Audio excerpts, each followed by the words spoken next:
So normally the way that this combo randomizer starts out is that you always begin in Super Metroid right here on the ship, and it is kind of like an open mode. You don't have to do the initial escape sequence with Ridley on the science lab or anything. And then most people will head straight into Link to the Past just because of pure item density and the item checks that are available. So I anticipate that we'll see all of our runners up into this first portal here to go straight into Link to the Past. It looks like first Divergent Solski doing the gamble. I've seen him do this gamble before in a previous race, but it's with the co-op, it makes sense. Yeah, splitting your checks here, having somebody check the blueprint star area early, get those early checks done so you know exactly what's there, and then head through the other Link to the Past checks that you can do.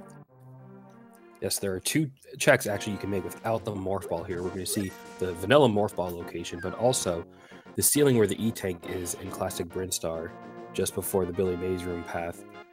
You can damage boost and get that item at the ceiling. So we got a piece of heart here, and we'll see if we have any progression otherwise. Yep, and PinkKittyRose, a quick map check here in the light world, and it looks like we had a 5/6 crystal at Hera and the red pendant at Desert. I didn't catch what was quite at Eastern Palace, but we do have at least 1 pendant, 1 crystal in the light world so far. And some regular Zelda bombs found at the bottom of Classic Brinstar. Looks like Solsti's going to just do a reset, respawn at the ship, and simply just start over and go right into Link to the Past. Little super missiles found. 2 packs, yeah. 1 on the uncle and 1 in the chest. Big 20 in the lumberjack. So it doesn't look like AGA will be required for that. We still may need it for Dark World access. And we'll see what happens with that.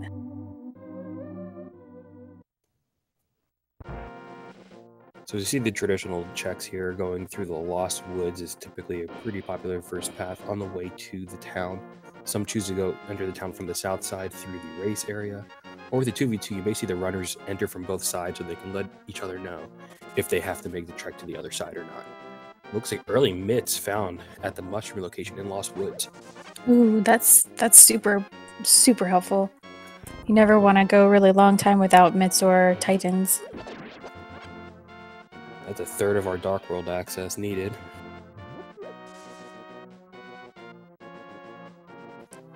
And PinkKittyRose giving us a check here in Sahasrah's hut, possibly checking with Old Man to see where that green pendant may be. Bombos in the closet. That could be required for either Mire or Turtle Rock that we may need. The bombos could come in handy. Its early medallion tends to indicate in most seeds that I've seen that is going to be one of the required pendants at least, or one of the required medallions at least for one of the dungeons. Yeah, and Ice Palace access.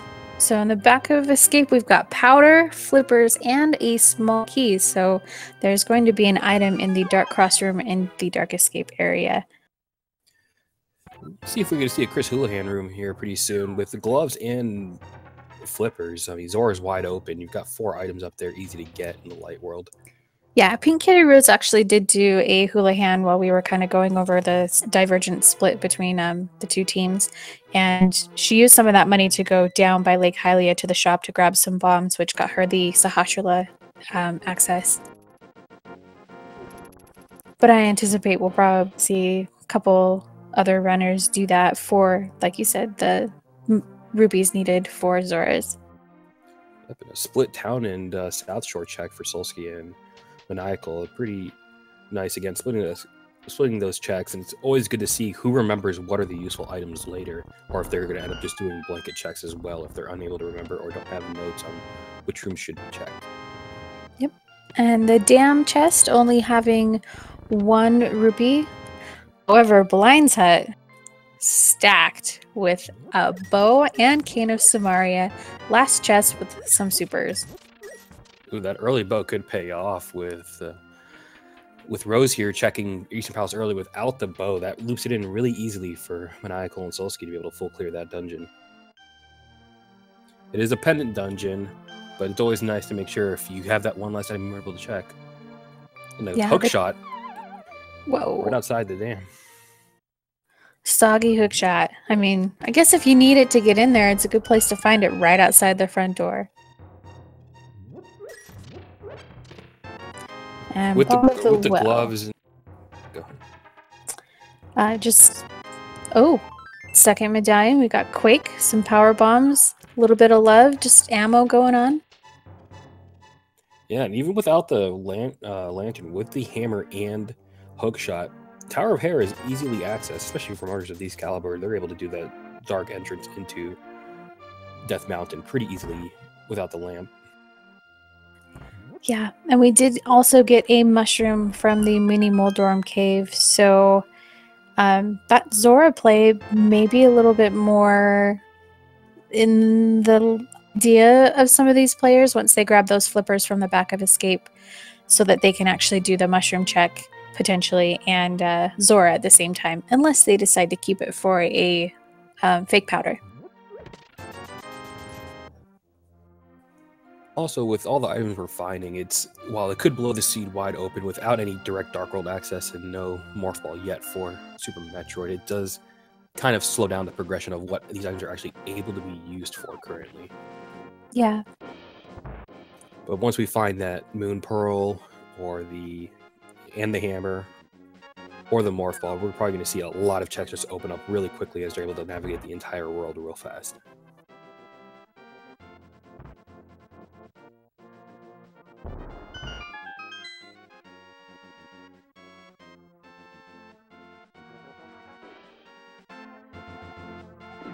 Love to see what's here at the maze game. I'm not sure that anybody's checked that yet, or at least I missed it if they did.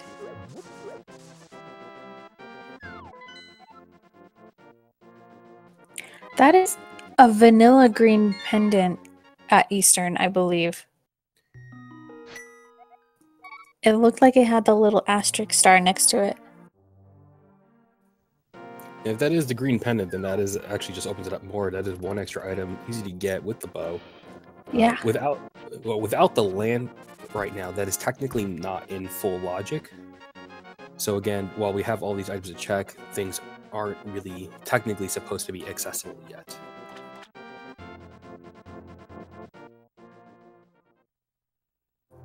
And Solski here grabbing their power glove from the Lost Woods. Yeah, and skipping the Thieves' Hut here. Yeah, when you know that it's just a pile of blueberries, you don't need to go pick them up. Just the same as Maniacal skipping the chest inside of the dam as a single rupee, probably not thinking that he needs to grab that.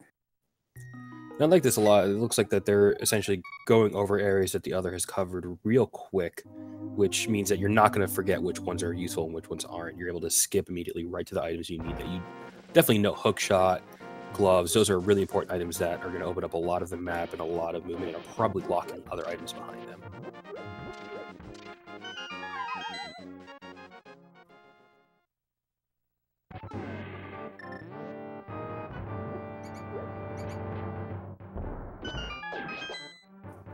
Question in chat, Kimusho asking if they share items, health, and so on.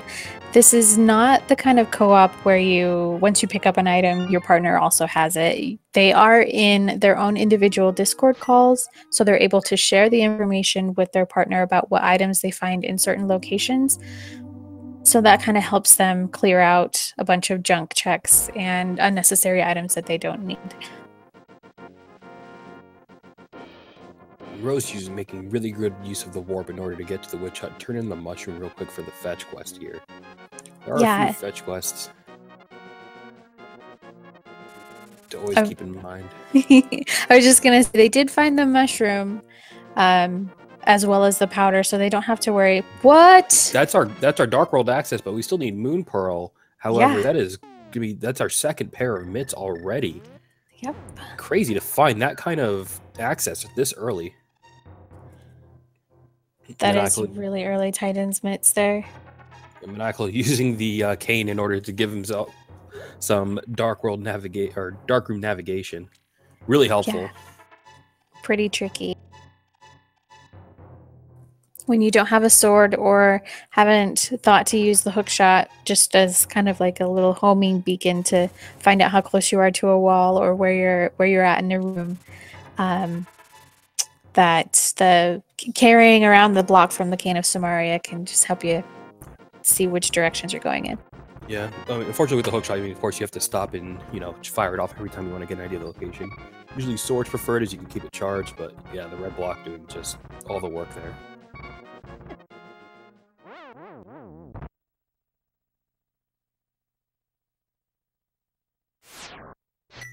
So quick death from Maniacal. Looks like it's just going to reset back to the mountain cave. I'm going to start exploring a little bit of Death Mountain here. Yeah, and AcktheBoker giving us our first check through the full Zelda escape sequence here.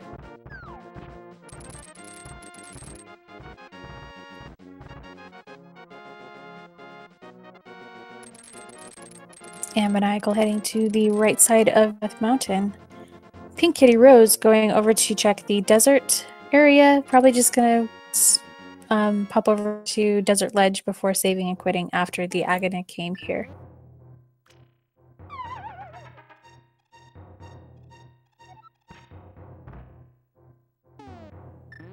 So as we check Paradox Cave here, see what the 7 items that are up here have. It's a pretty good check. You got the Spiral Cave, and again, Hera is able to be looped in. There is no fire source, so if the basement of Hera is required for progress, it will not be able to progress yet. Unless we find a lamp or fire rod before we get there.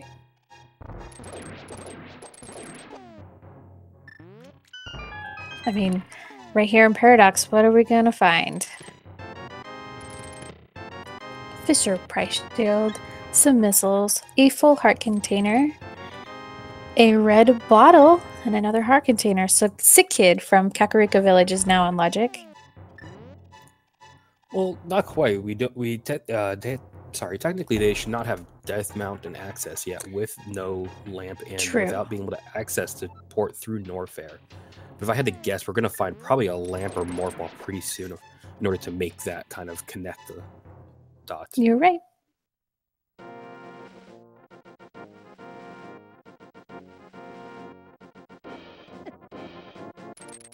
Doesn't look like Ack has found anything significant through the escape sequence. He's heading back into the back of the escape to that dark cross chest. Having found that small key in the last 3 chests before Sanctuary, there is an item there. We'll just have to see if we can spot what it is while he's in these dark rooms. Sometimes the items appear, sometimes they don't. Maniacal do the Spiral Cave without the Pegasus boots always feels bad. As trudging your way around the entire thing. Solski doing the Eastern Palace dip here with the ability to full clear with the bow. So I'm going to be pretty happy about that. And the green pen, and kind of get a couple item checks in there stacked on top of each other. So where are we thinking that the lamp or a fire source could be?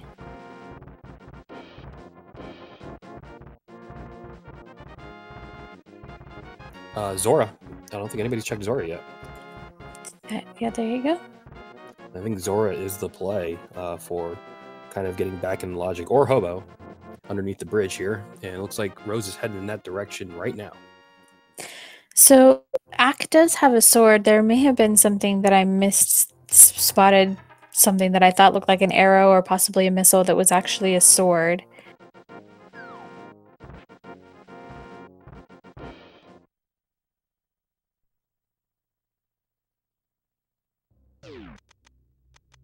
Looks like our Hobo is going to be gifting us a present today of the Moon Pearl. Whoa! There's our Dark World wide open.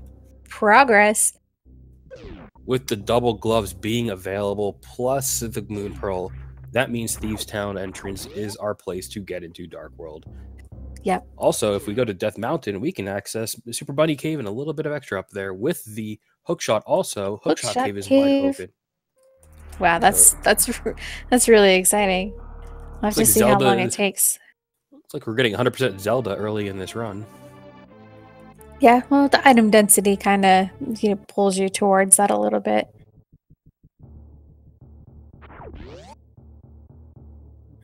have to see when it is that Bootless Suitless, our team on the left, ends up heading over to check that old man under the bridge.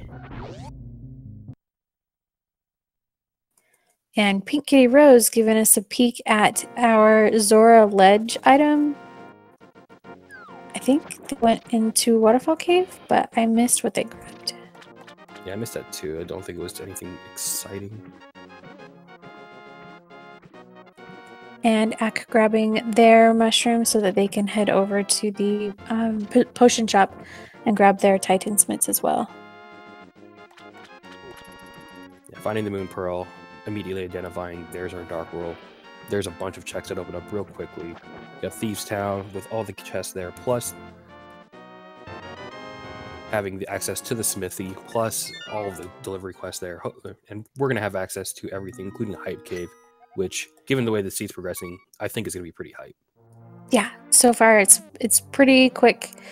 Pick up lots of items in Kakariko Village, getting us started through Link to the Past very early.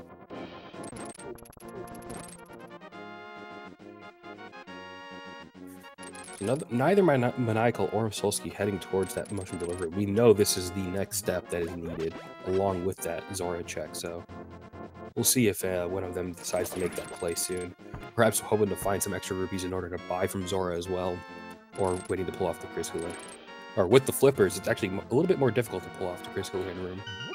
You don't get the easy setup anymore.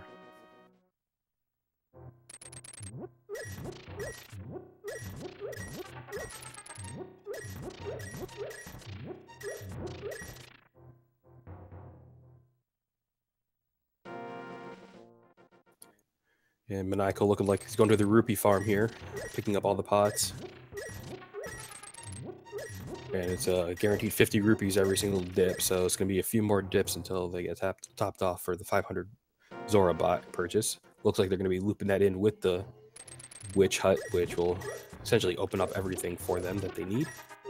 Yep, and Solski finishing up here in Eastern Palace, going to kill the Armos, grab a big 20. So there is an item on Armos here, as well as that green pendant, giving them one more item from this area. Nice quick kill on the Armos, but just a big 20. Again, without the lamp, it's kind of doubtful that we'll find anything from here unless lamp is really early found in the Dark World sequence.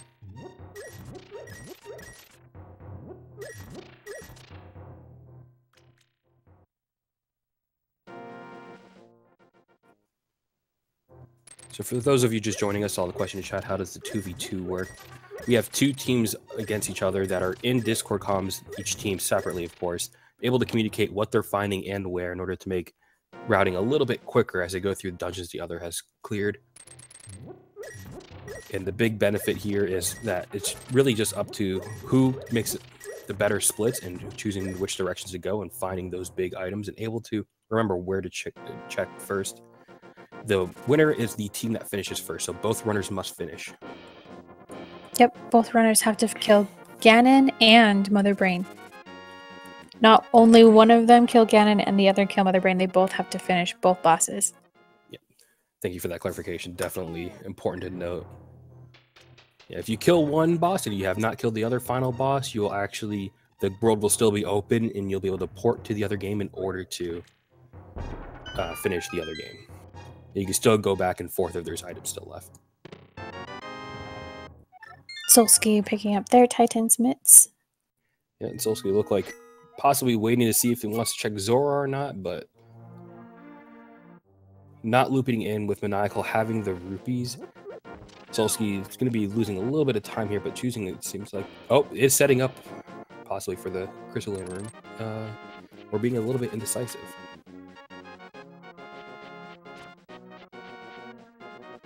We have Ack that is going through Spiral Cave, similarly to how Maniacal has already gone through doing the Paradox check. And then with his Titan Smiths, he may pop over into Dark East Death Mountain just to check, like we said, Hookshot Cave's available, Super Bunny Cave, and potentially their Turtle Rock Medallion, which with Skullwoods being our third pendant. And is that Ice Palace is the other 5/6 or Turtle Rock? That was Ice Palace as a 5/6 and a pendant at Skullwoods. Yeah, there we go. The Skullwoods only having 2 items by default means it will probably not be looped in unless Fire Rod's found pretty early. And potentially they may just do an early check of the chests in the front side of Skullwoods. It's fairly quick to check. Loop it in with your Village of Outcasts locations there. And then you can determine whether or not you'll ever have to head through the back. And there's the lantern! Yep, there is our lantern in Thieves Town, immediately kind of putting us all back in logic, where everybody is where they're supposed to be. Nothing is too broken or out of place. First chest in Thieves Town is the lamp, and then the second chest is actually the 50 rupees. So how many items are there in Thieves Town? There are 3, 4? And boots in boots in Hookshot Cave. Was it Hookshot? Or was it, no, it was Paradox. Or sorry, not Paradox. Paradox, Super Bunny Cave. Super Bunny Cave. On the Dark Paradox. Climb.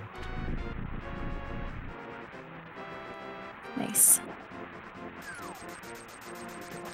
And Zora with the scam. +5 bomb capacity upgrade. Womp womp.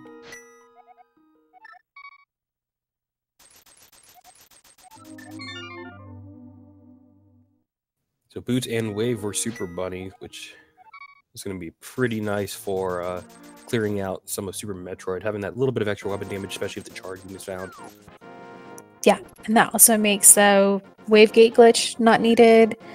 Getting into Crocomire is going to be a little bit easier if they have to do any sort of hill runs. I like this. Finding the Boots, having the gold Titan Mids already, going right for that King's Tome with the charge beam. That is a nice early find, meaning that bosses in Super Metroid won't be unkillable. Yeah, that's a very nice find there. And knowing you could skip a lot of the ammo drops, especially in regular missiles, is really nice to have.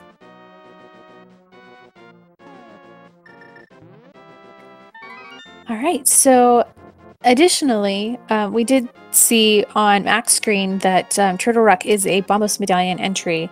So we do know where that medallion is. Turtle Rock, once we get the Fire Rod and Ice Rod, will be fully clearable with the hammer. Just those 3 items, and we've got our Turtle Rock access. Solski grabbing his Go Fast shoes and the Wave Beam. Seems really excited about what he found. Definitely passing that info along. Looks like Maniacal might be heading right up there to get the boots themselves. Gotta go fast. And question in chat, ZDude0127. We have 2 trackers who are keeping tabs on all of the items that our racers are finding.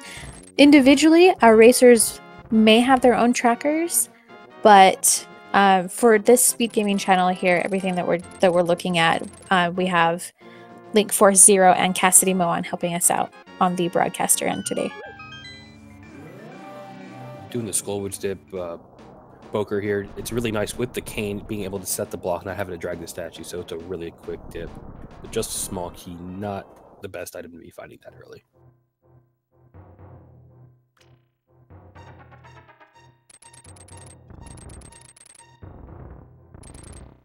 And here we go for the Hype Cave check.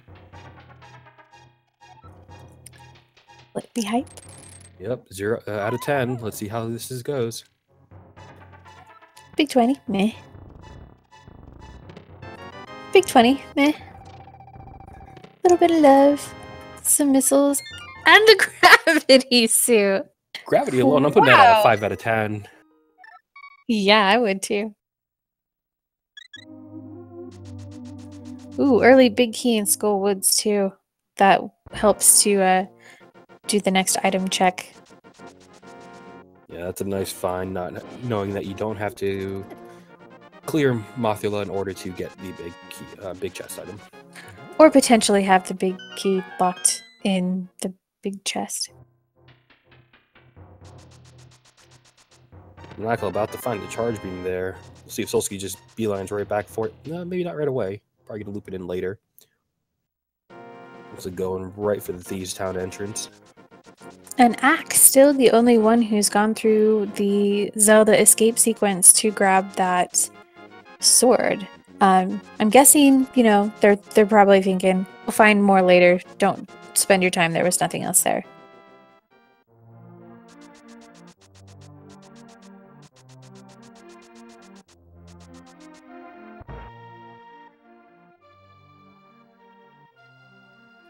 We will not be seeing an early Meridia play.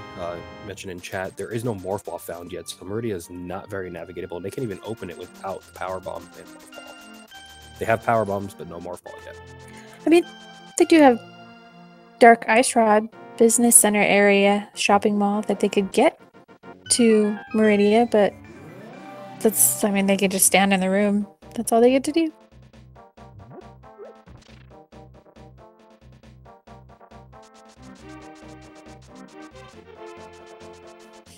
Ack heading into Thieves Town. He'll be grabbing his lantern, passing that information along to PinkKittyRose.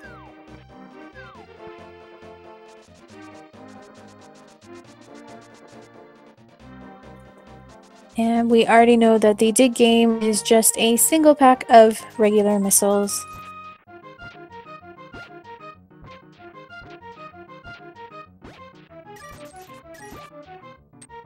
So we have the bow, but no hammer. Palace of Darkness will not be fully clearable unless we find the hammer inside.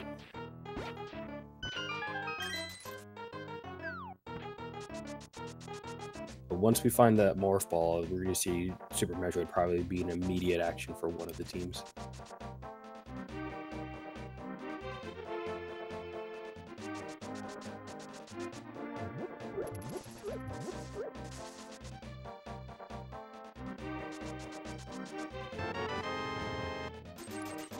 We're getting our first Thieves Town full clear attempt here by Boker. Rose earlier did it, but took a Death Warp and left to stay in Dark World. Decided not to fully clear it at the time. Ooh, struggling through that hellway. Too hard. It's a really rough room. A lot of things do damage, and a lot of movements random from the... He's going back for the Anti-Fairy. Nice. That early powder paying off.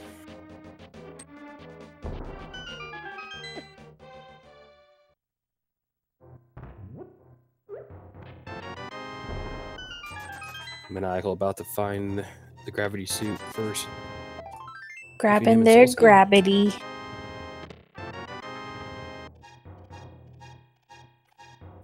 And an important note for those of you who have played Super Metroid before, but maybe not the randomizer, gravity suit does not reduce damage in this version. That is actually left exclusively to the various suit. It does, however, reduce environmental damage from lava pits and acid pits.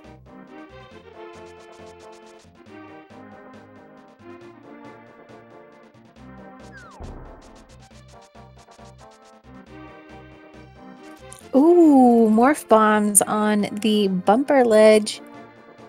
And we get the Morph Ball on the bottom of Pod here. Wow!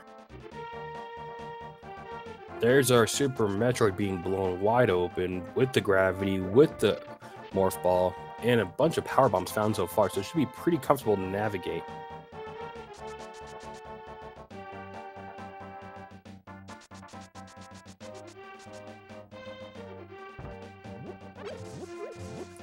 And just some more super bombs or power bombs in the maiden cell there in Thieves Town. Silver arrows in the brewery bombable hut in Dark Kakariko.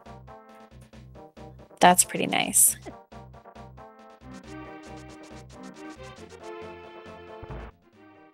We'll start seeing some pretty quick boss kills, I'm sure, with those. Yeah. Bow plus silvers. Pretty much every boss in Link to the Past. Bye-bye.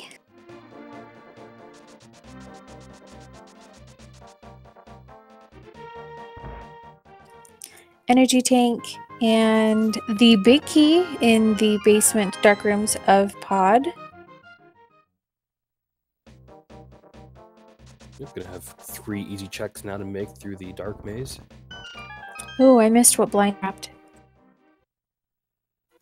I don't remember what it was, but I think it was not exciting. I believe it was an arrow upgrade, possibly, or Okay. capacity.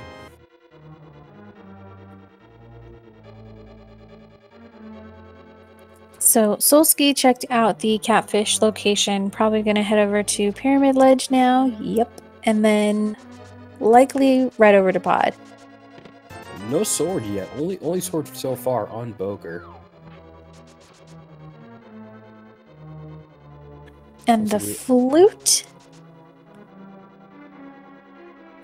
Well, Blue this might be flute interesting. loops? So, with the flute found, what this is going to open is actually a really interesting Varia location that not many see. Varia is not able to be in Lower Norfair except in one location, and that is the item after Golden Chorizo, which in this crossover randomizer is where you go if you go to Misery Mire and teleport through the portal to Super Metroid. Yeah. That's the vanilla screw attack room, right? Correct. So it's not very common to see it there, but it is possible with the items we have set up now. All right, so Solski making the play into Pod. He'll be finding the Morph Ball flute and likely letting that information get passed along to Maniacal. Probably see everybody in there quite quickly.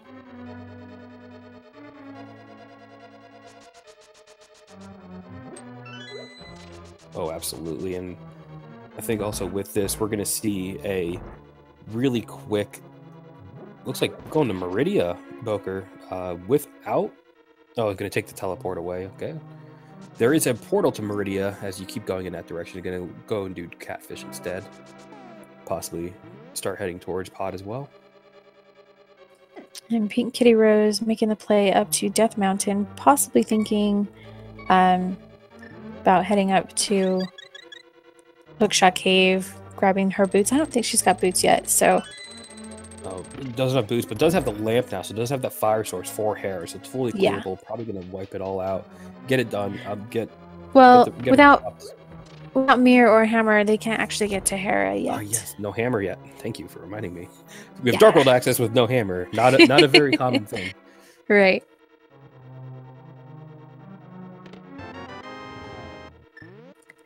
And Ack with the crushing disappointment that the catfish has failed. Big 20. It's just not cutting it.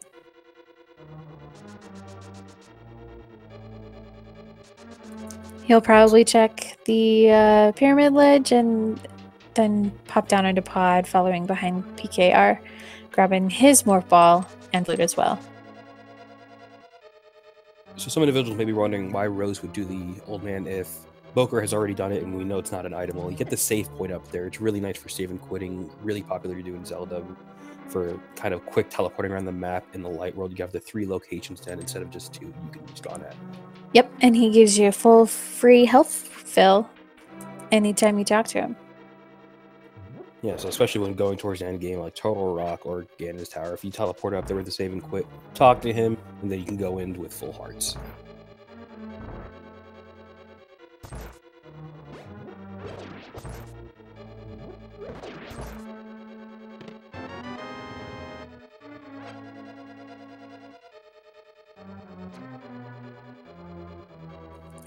So, I'm pretty sure everybody's gotten the bottle from Paradox, but has anybody actually talked to the sick kid yet? I have not seen a sick kid visit yet. It's kind of rude. I mean, we have the bottle. Yeah, gotta maybe take him his Kool-Aid. Yeah, give him some of his medicine.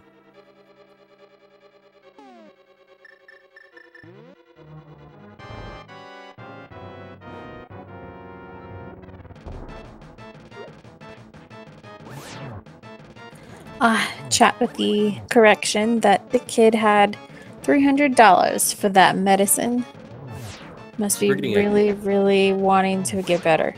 Here's not a common blind strategy you see with the red cane. Able to damage.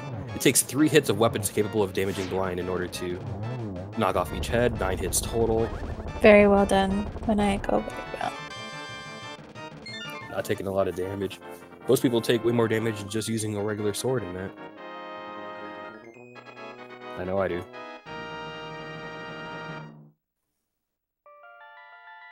Rose finding the speed boots, deciding that's it.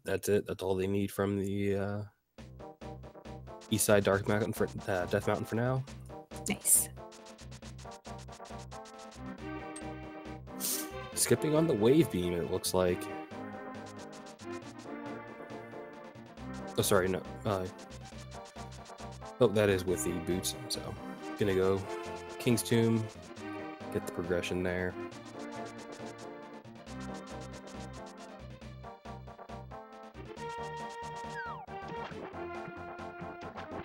Yeah, the wave beam and the boots from the Super Bunny Cave.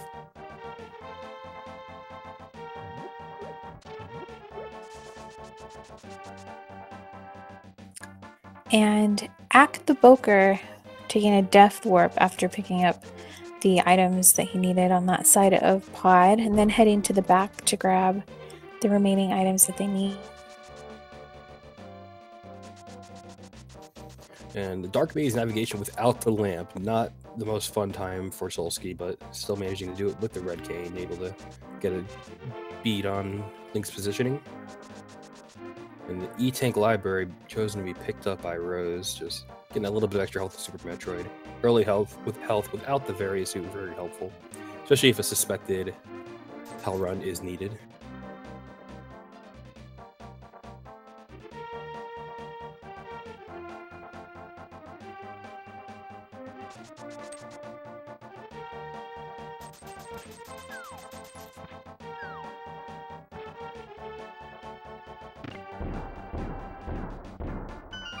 And PKR heading into the escape sequence. We'll check Uncle and the item just here to the right before heading down to the bottom, likely grabbing their sword as well.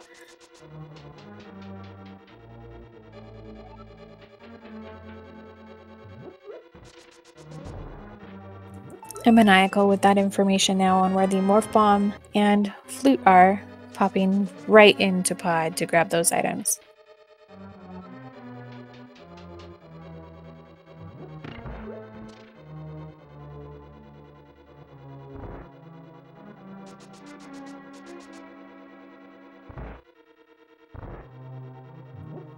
So it looks like all runners choosing to, even with the Morph Ball found, to stay in Zelda, kind of clean up some of the checks, you know, not miss anything, not have to come back for anything. Yeah, potentially finding anything like the various suit could open up the rest of Super Metroid for anything that they need. Actually, Maniacal looking like to be the first one to start the run in Super Metroid. Doing a save and quit in Zelda, and then resetting the ROM in order to start at the ship in Criteria. I'm pretty sure all he did was just grab the Morph Ball so that he could get through the areas here in Super Metroid, and then just left. I don't think he even bothered going to the back to pick up the flute. Nope, essentially got all he needed from the front, and then just went right for the Morph Ball. Looks like Axe following right behind as well. Maybe hoping to find the hammer potentially pretty early here. So attempting to wall jump here up to the gauntlet. This is actually not in logic without the high jump boots or bombs for IBJ. Or the space jump. Or space jump, correct. Or high jump, actually. Because you can high jump up to at least a ledge, which makes it a little bit easier to wall jump off of in order to get higher up. So yes, looks like both Ack and Maniacal doing the same thing. Yeah, it's not easy. You essentially have to wall jump off the bottom, and you kind of see where Samus's position is a little bit off of where the rocks even exist, where she's wall jumping off of. Yeah, it's pretty much like right off of the heel of her boot. And Maniacal deciding, let's go check the back before we really try this. Doing a quick check down to Bomb Chorizo, while PinkKittyRose gives us our first check into the Misery Mire area. We'll take a look at the medallion that's needed, as well as the Mire Shed. Bomb Chorizo not being active without having regular bombs here, so to kind of skip out on a boss fight for a free item check. However, with having early supers, not too difficult of a fight. Just a big 20 in power bombs there in the Mire Shed. AcktheBoker getting the early gauntlet now, so we'll get to see what is up here. 3 items. One in the double gauntlet, bombos medallion. Yeah, that early medallion paying off in dividends. And with the current equipment, Mr. Meyer is actually fully clearable, so really nice to be able to knock that out early. Yeah, especially. I don't know that Pink Kitty. Oh, yep, she's got silvers. I was gonna say I didn't see it on her HUD because she paused right then. All right, heart container and some rupees in the back of Super Metroid Gauntlet. Probably not gonna worry about it. We'll have to see what's here. Knowing there's only a single check in the front now, gonna probably choose to skip out on it, and having us knowing what AcktheBoker has checked, it is not a useful item, so we will not be seeing it. Ack actually is attempting to suit up the double drop. Got it perfectly. Breaking both sides of the bricks here. Crumble box. PKR with a really good mire too. Getting into this main mire hallway. Missiles at Gold Chorizo. Oh, and we didn't get to see the second item before Solski got that hit.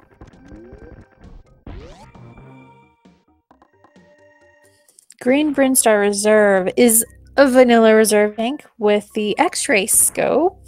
Very nice. And missiles. So we are halfway to, or 2/3 of the way to microwave now. If we get the plasma, we may be able to see some microwaved bosses. That would be awesome. And grapple beam. Yeah. Wow. Yeah, 41.5 minutes in, and while not many dungeons have been done, oh, Maniacal got the quick drop. That quick drop, much more difficult than it looks like, having to essentially turn Samus around as you hit the crumble block in order to quick fall down and pick up the item and jump back up through the crumble block before it respawns. Yep, and Solski making the play over to wrecked ship.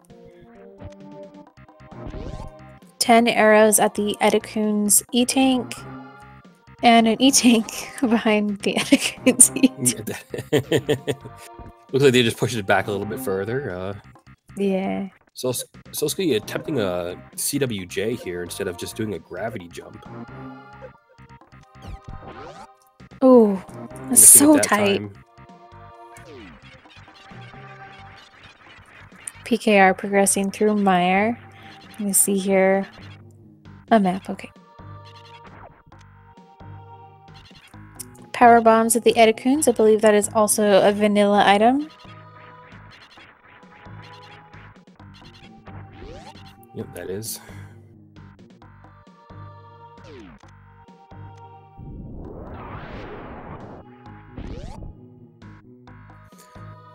So for me, the best part about these randomizers is right now, no matter where people are in the map, and it may seem that one person is a little bit ahead of the other, but really, it is impossible to tell who is actually ahead at any given time almost. And right now, that is definitely the case. It's hard to tell if anybody's actually pulled ahead or has any items that really push them that far. It's really about where are they discovering and if they're able to make that progression. Ooh, Bugnet. Bugnet is a nice safety item for Link to the Past. Being able to catch those fairies.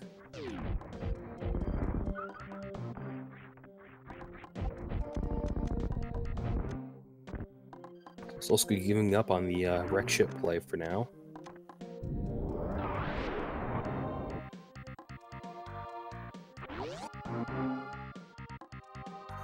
That continuous wall jump, really, really difficult to pull off with. Most of the Super Metroid tricks really are until you practice them a ton, but even then, easy to have just kind of little mistakes here and there, just messing up timing and stuff, so the continuous wall jump essentially is you jump at the last possible second as you run towards the water, the lake they call it, and when you jump and you get to the other side, you'll see Samus do the wall jump animation on the other side as she clings to the wall, and you're able to wall jump further along in order to get to wrecked ship. But with the grapple really, really tight window. I believe it's a few frames if you do it from the previous room, and only like 1 frame if you do it from the same room with the moonwalk clipping into the door.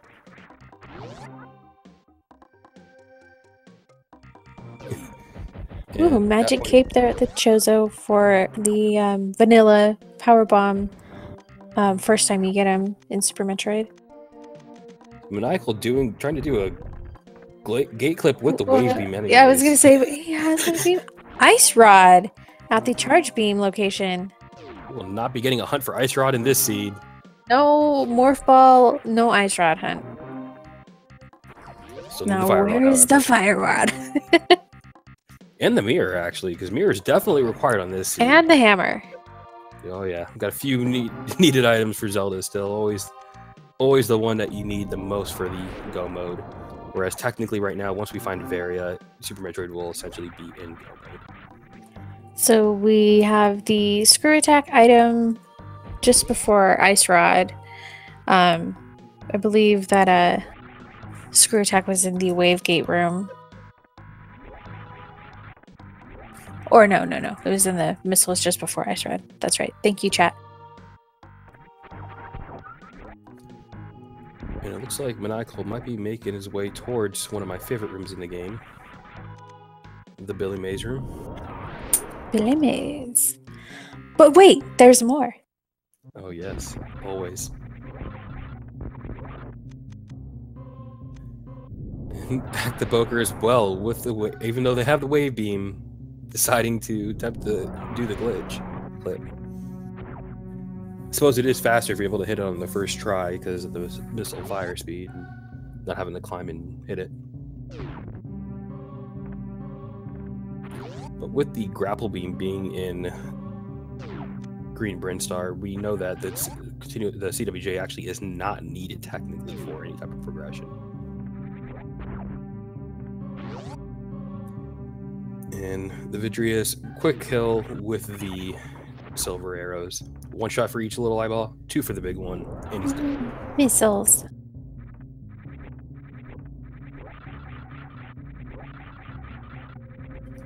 And that is PKR's first crystal. And going through the invisible bridge here, we'll see if Billy Mays has an E-Tank and an E-Tank. So literally, I think the definition of Billy Mays there, because you get not 1, but 2. But 2.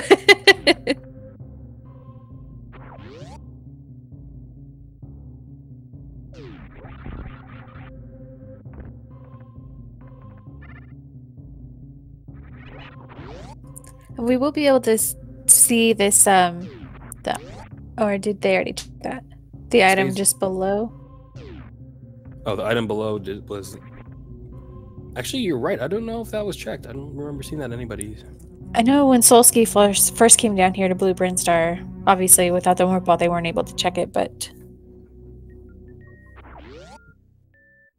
Yeah, that's the vanilla, like, first missile pack location, so... Yeah, PKR doing the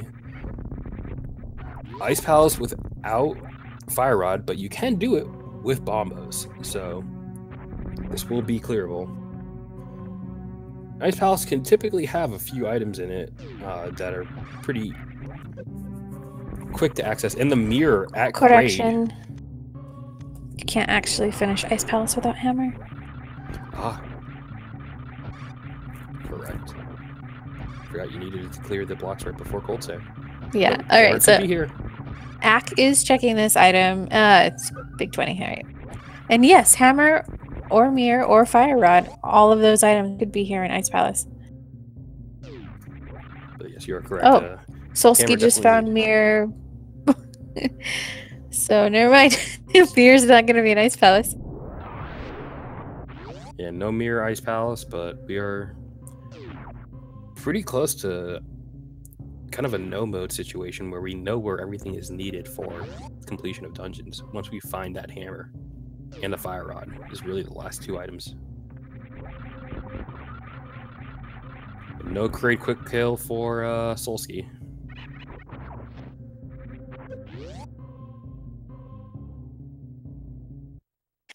Ten arrows at the Old Mother Brain location. And Rose setting up for the bomb jump. Perhaps hoping to find the hammer here in order to full clear the dungeon, with the cane able to easily access the cold stare room. Do you know how to explain the crate quick kill? I don't even know how to do it, let alone explain it. So somebody in chat's asking. It takes 1 missile and 3 supers, I believe, to kill him. And so what you need to do is when you get in, a lot of people use the morph ball in order to get your positioning up forward on crate. Oh my gosh. The fire rod is there in that tall hallway where Ack is, so speed booster is going to be required. Yeah, speed is required. Don't need ice because you're able to speed with a short charge in order to get up there.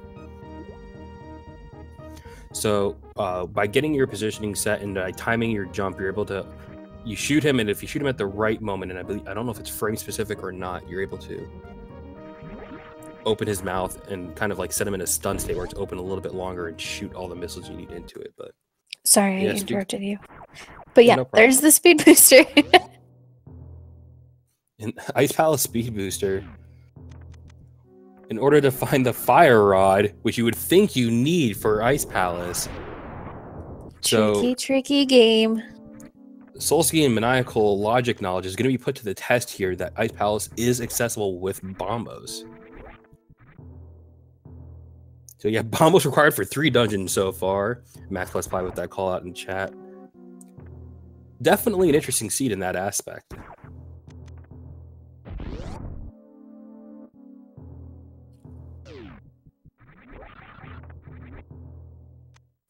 Yeah, we did find supers, or I'm sorry, shovel at the high jump location. So that may end up leading to something. And with the mirror and the fire like axe. The hammer? The hammer could be, well, we shall see. Chain of Burna right there on Spectacle Rock. I missed that. Yeah, we'll see if Solski decides to pick that up for just a little bit of safety. You can set up a couple of rooms a little bit easier in bosses where you don't have to worry about getting knocked back or taking any damage. Also, the laser bridge, it's really nice to have. If you can't Spike have Cave. It with Yep, Spike Cave as well. And first tower Hera dip here. With the fire, able to full clear, so no worries about being locked out. With the big key accessible right at the beginning. Maniacal working on Fantoon, doing some Doppler strats. One more round, and he'll have him down.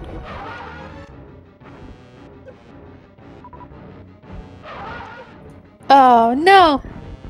So close. Trying to snipe him with those supers.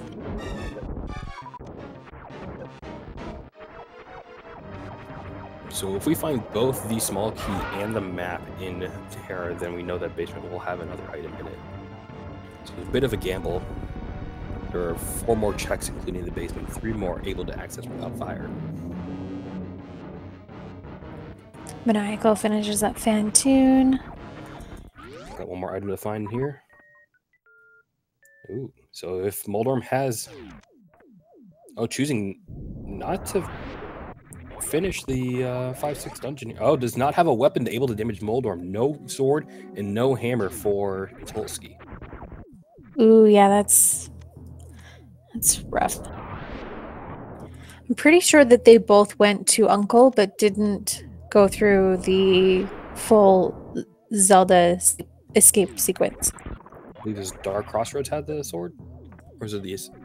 I don't think so, because I know PKR did not go through Dark Cross, and they have a sword.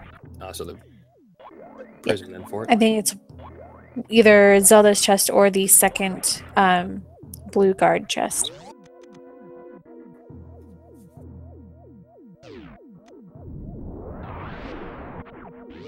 And Maniacal skipping the big 20, which is good.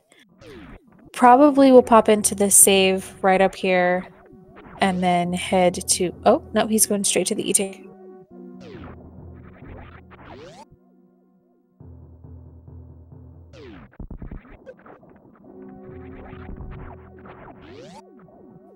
Yeah, you'll see some runners essentially save in the wreck ship because if you check this item and it's not useful, you can just reset right back to without having to run back through all of these rooms, especially the one with the falling spike platforms. You can take a lot of damage in there easily.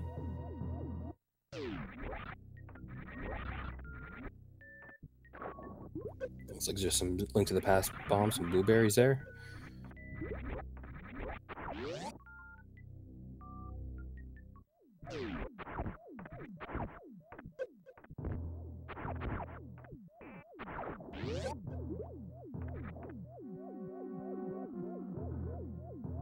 And PKR is trying to set up this speed boost jump to go straight across the moat here. It's another really easy way to get across to wreck ship without grapple beam or doing a continuous wall jump, space jump, or any of those other items. Yep, and even though failing to jump across the top with the gravity suit, able to jump out of the water here pretty easily. And actually, if she kept going to the right, she would have been able to actually just jump up to the ledges needed. So a little bit of unnecessary backtracking, but nothing, too. That's gonna be too pushing. Yep. And killing that grapple ripper with the super missiles so that she didn't have to worry about bumping into it while she was just jumping across high jump boots at Magic Bat. Yeah, and while maybe not a fully required item, definitely a nice to have. Yeah. It's amazing how much the high jump boots make for mobility. If you've played Super Metroid enough, you get kind of used to that higher jump point for when you're trying to time anything like space jumps or wall jumps or anything like that. Yep, we have a big 20 on the right side of the attic, and AcktheBoker is making us some deep fried shrimp for dinner.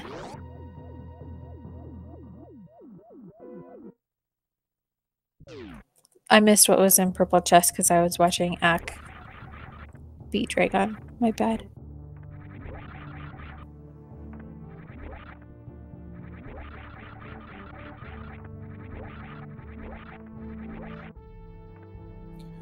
So Maniacal trying to check the top here, the missiles, moving the Mosquito over. Yeah, without speed booster, it's a pretty long check. Yeah, or high jump even. Yeah, it's quite time consuming.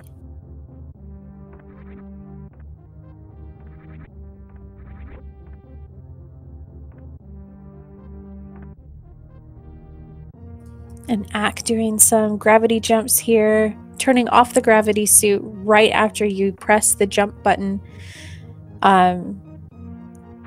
Gives you a little bit of momentum to slowly move up and jump higher. Big 20 missiles in the sky.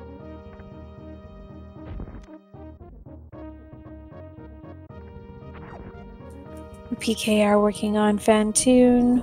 While Solski grabs the morph ball bombs. A little bit of soft lock protection there, and just having the ability to IBJ. IBJ being infinite bomb jumps with a timing of just constantly jumping up with a pattern. A lot of people like to practice it with a metronome in order to get the pattern down. And we see a +5 arrow capacity at the Botchwoon E-Tank location. Maniacal going bowling with his Chozo pal.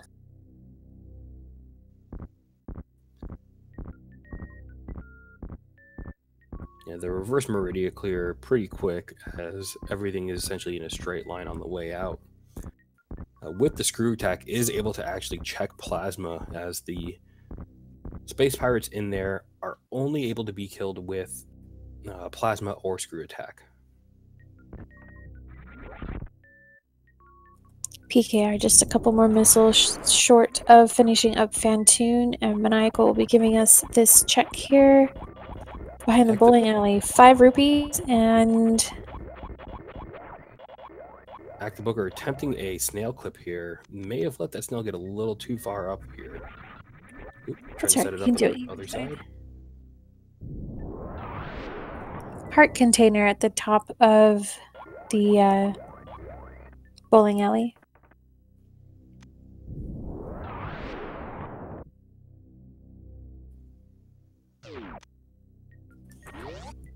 And an E-Tank. Yep. At the Dark World, I believe it's K45 is the number? Yeah. Yeah, 45.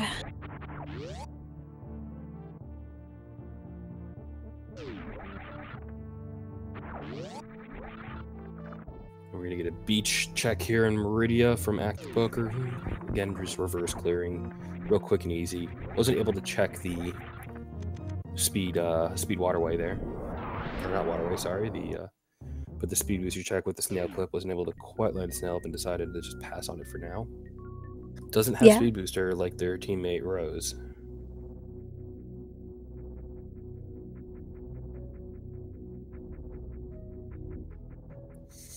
And Solski about to dip into swamp without the hammer. Bit of a gamble here, as you can only check one item without hammer. So the first chest will always have a small key. The second chest is the only item, the other item will be checked.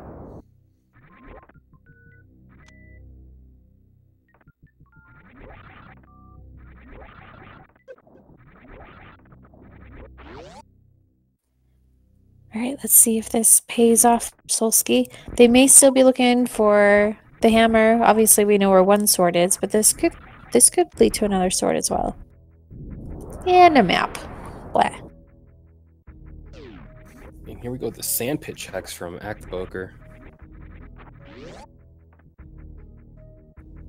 Doing a save beforehand in order to just reset if nothing exciting is found, or sometimes even if something nice is found, that way you don't have to double check it. There's a sword upgrade. Aggression sword. That's going to be the master sword for AcktheBoker if they decide to pick it up. Possibly not. Looks like. Yeah, maybe go check plasma while they're down here. Nope, shack tool. Or shack tool. But without high jump or space jump, they're not sure if they're actually going to be able to get. Yeah, he just realized that too. Yeah. Sword upgrade was in the right sandpit in Meridia. Space jump. It's time for Space Jam, everybody. Space jump at X-ray. That is a really nice navigation find. Yeah.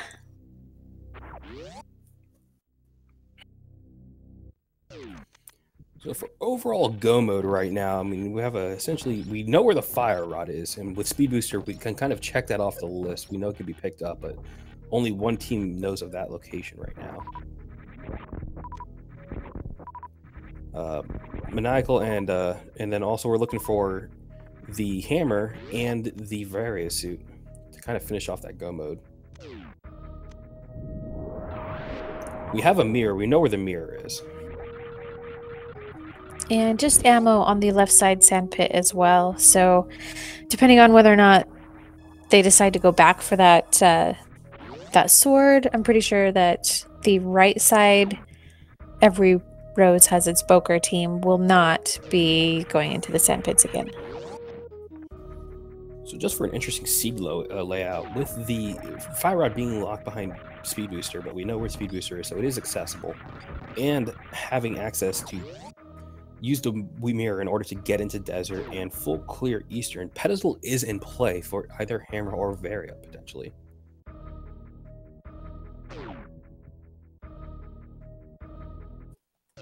I mean, mirror could be as well. No, Solski has mirror. Oh, duh. Yeah. Maniacal's about to pick it up. I forgot. I keep thinking nobody has it. Yeah, and we're getting the plasma check by AcktheBoker here. So with the screw tack, able to clear out the pirates in order to exit that room. Otherwise, you would need plasma or screw tack in order to clear it. So it would not be in logic unless one of those two items was also already in logic. We saw this question chat, and we're a little bit over an hour in. If you're just joining us, this is a Super Metroid and Legend of Zelda: Link to the Past crossover randomizer. There are 4 points in either game where you can teleport between them by entering a certain door or house or cave in Link to the Past and Super Metroid. The goal of the game is to beat both Mother Brain and Ganon, and if you complete one, the game will not finish. You'll have to kill the other boss in the other game as well in order to complete the game. Given that this is a 2v2 race, where the runners are on comms with each other, able to communicate where item locations are, and otherwise, they are able to kind of optimize a little bit where they want to check and which dungeons they want to do, and be able to kind of cover more ground. So it's a little bit quicker than doing this run individually. Looks like we had an Ice Beam at Plasma, though. AcktheBoker choosing not to pick it up. Ice Beam actually not required due to Metroids being able to be killed with the power bombs. It takes 3 power bombs to kill Metroids. You can group them all on a screen and then power bomb 3 times in order to kill them. And Maniacal did get a quick kill on Kraid, wonderfully set up and executed. And Solski gets a quick kill on Landmolas with the silver arrows, 1 shot for each Landmola, and they die. And not an easy item to get, or not an easy quick kill to get. They can be pretty trolly at times with the direction they go.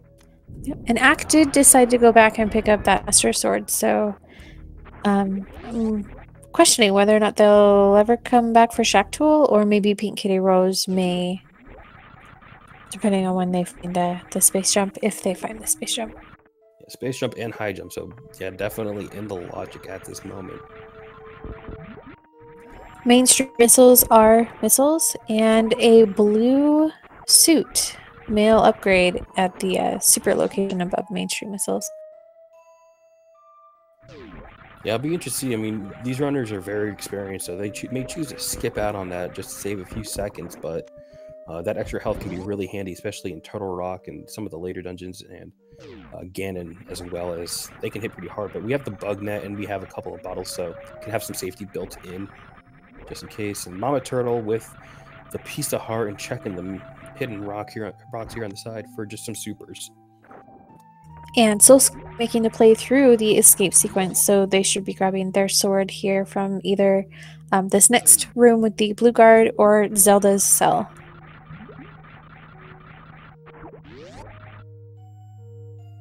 And Ack with the awesome wall jumps back through that hole. It's kind of tricky sometimes when you fall down there. Yep, and the Master Sword being the minimum sword required in order to kill Ganon does require spin attacks. So runners will probably be hoping to maybe find a tempered sword before then, as it does speed him up really quick to be one-cycled. You can save a lot of time. But we will not be getting Silverless today, as we found Silver is pretty early in Thieves Town. Well, Silver's wearing the abominable hut. Of the town. Village of Outcasts, yeah. Village of Outcasts.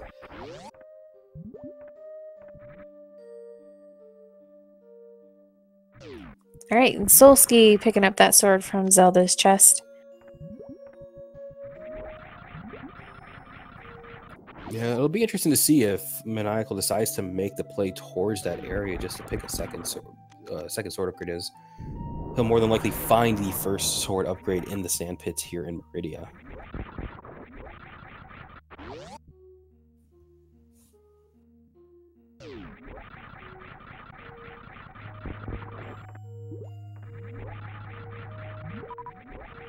And the watering hole or wishing well having nothing. I missed that on Axe check earlier.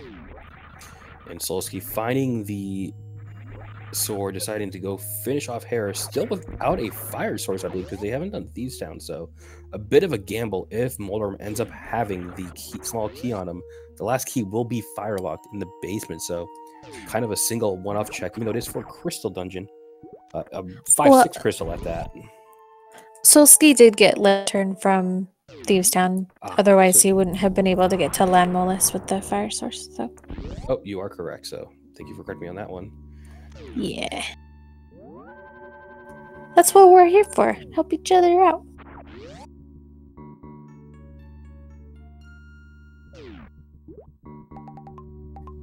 So the lack of mirror on both PinkKittyRose and AcktheBoker, I saw someone mention mirror in chat, is actually pretty hurtful, as the mirror makes it really easy to transition in Link to the Past between the Dark World and Light World instead of having to save and quit, and opens up, of course, a couple of those cave checks. Maniacal going for the snip clip here. I know he was practicing this the other day, and I think he actually did get it in the weekly run on Sunday. And close.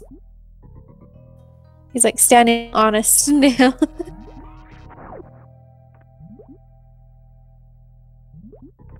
Oh, almost. So we'll see if Trolldorm decides to live up to his name here.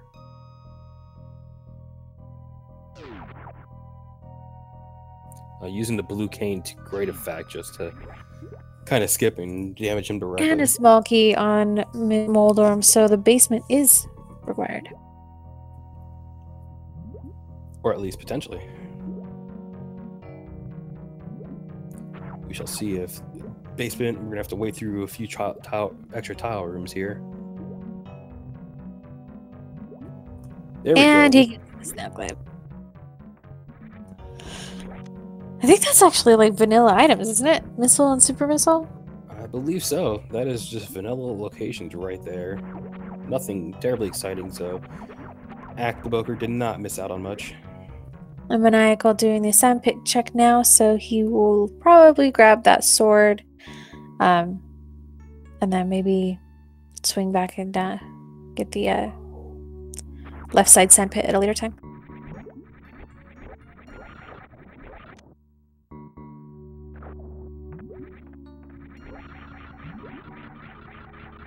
It hasn't done Dragon yet, but does have grapple, so I may choose just to loop get in Shack Tool right now since this is the right sandpit for it. Yep, damage boosting right over.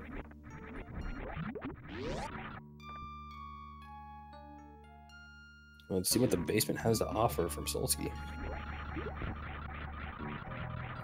Nice, so we'll get this Shack Tool check and know whether or not the red team is missing anything, or if Solski will be making the red back.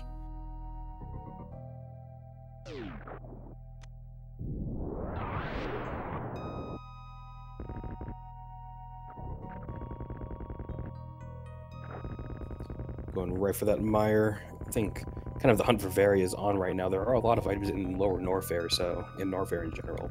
No one has decided to do a Hell Run yet, however. And we definitely have the energy tanks and reserves for it, and the movement tech needed. High jump, right, and jump, with Wave Beam, Crocomire is super easy to get to. Oh yeah. No clips needed. No clips needed today.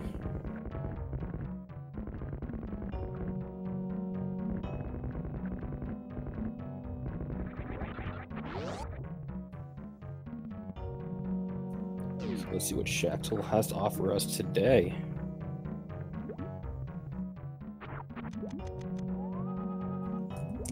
Yes, Maniacal did pick up the fighter sword, and Shack Tool had. Just a little bit of love. Oh, I love Shack Tool a lot. And choosing to save and quit there, you know, or just reset and respawn at the save point. So losing that sword, actually, we'll see if they go back for it, but may depend on there being more swords easier, better to find on path later, or just choosing maybe to pick it up on the way out instead.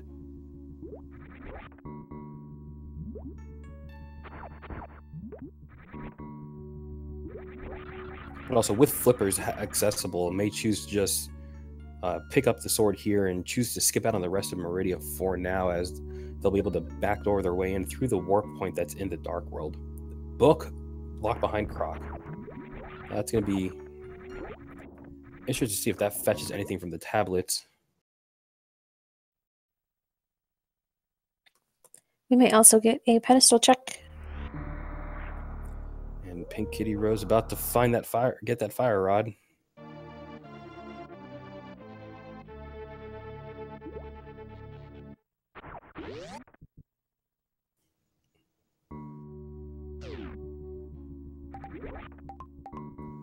So at this point, I think it's looking like Totorock might have essentially most of the rest of our progression. It's got about, I believe, 5 items in it.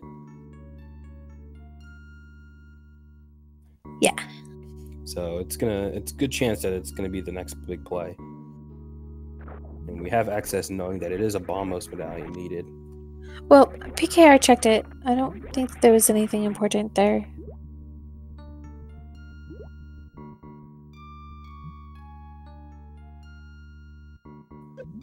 No, sorry, nothing important where?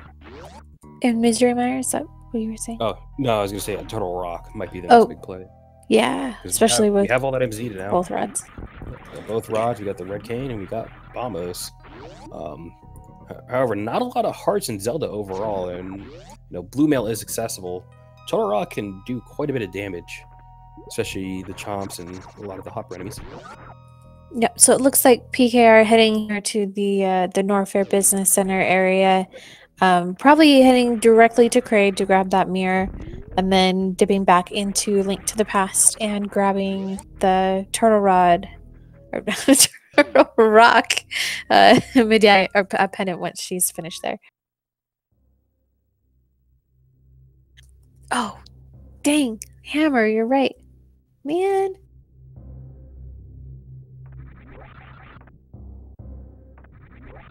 Yes, Hammer. Yeah, correct. Yeah, Hammer for Turtle Rock. Always forget it's got tons of items required to enter it. Always feels like we got all the rods, we got the cane, we've got the correct medallion. Forgot the hammer to even open the portal.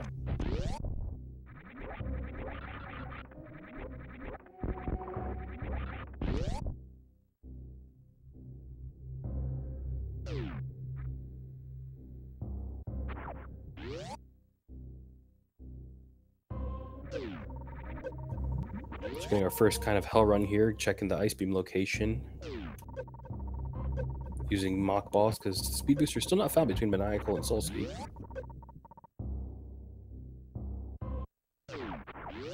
And just finding the 10 bombs. Uncle bombs, as we like to call them, because that is actually what the uncle will give you in a base. Just Link to the Past randomizer if that is your escape weapon. We'll see. We're going to see if we get to see more of that hell run. Check the rest of Upper Norfair.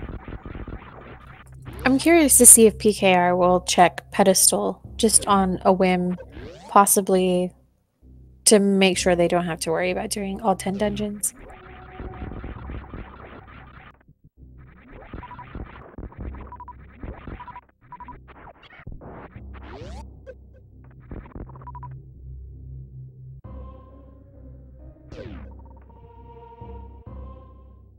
So it looks like we only got to see one crate quick kill today. Maniacal giving us that gift.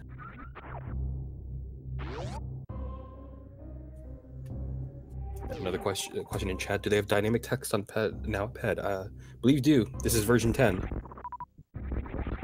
so we should be able to have all the dynamic text needed. Yep. Blind tells us jokes again. Ganon says snarky things. The Pedestal tells us what's there.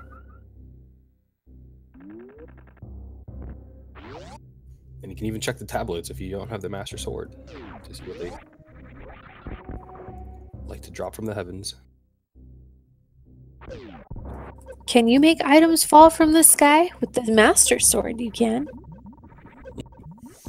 All right, here we go with the Hell Run. Really easy with the space jump and high jump boots, honestly. Going through the Red Cathedral. No container. Not container. It still has the reserves, and the shoe's going to actually fill them manually. Important to do because if you let them autofill, your iframe you will continuously tick down in damage while the autofill is happening, so you actually don't get the full benefit. But if you pause, you do get the full benefit. Makes it through 59 health. And here we are at Bubble Mountain. Quite a few items in this area that are available to check. And it looks like they're going to set up a crystal flash. Has to let them so let's get the critical health levels without reserves. I think came in back in the room a little early, but can. Well, 41 health. Just good. And Solski's heading to Ice Palace. Gonna find their speed booster. Yeah, luckily nothing speed locked so far for Maniacal, so nothing truly lost there. And having the space jump making Bubble Mountain a lot easier to navigate. Yeah. This is the first check that we have seen of this, so...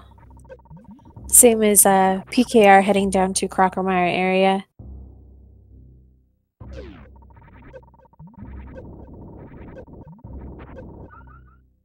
It's gonna be a nice refill for extra hell runs, and not having a refill probably after these 2 rooms. So, question in chat, what the heck did Maniacal just do? I say the answer, yeah, that is a crystal flash, holding down the LR and shot button, down and shot button. You need 11 power bombs and 10 missiles and 10 super missiles in order to pull it off and be at critical health with no reserves in stow. So I believe it's under 50 health. Or under 45. Yeah, under 49. Or under 49. I believe.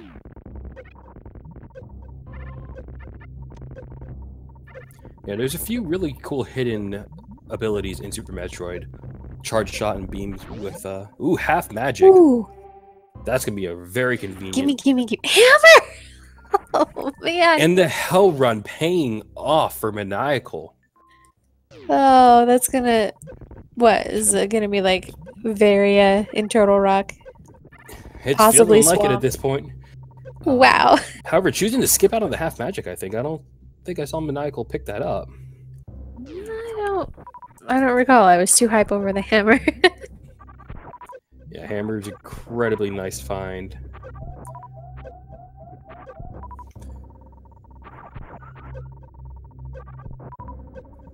I believe that puts us in go mode technically for A Link to the Past. Yeah, well, I mean, no mode at the very no least. mode at the very least, yeah. We know where our 2 swords are, both rods, hammer. We have everything else that we need. Yeah, all dungeons are Just fully need clearable. that Varia suit.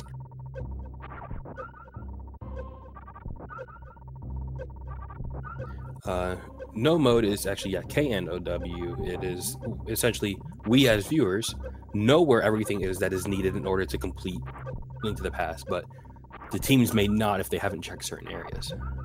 So essentially, a combination between the two, all 4 of them, were able to complete it.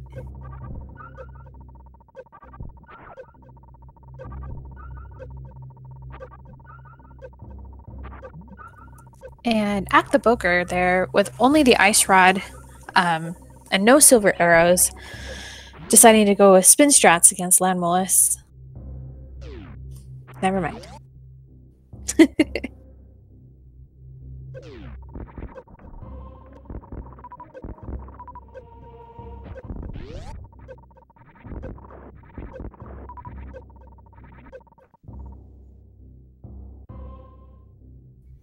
Solski would be pretty happy to find their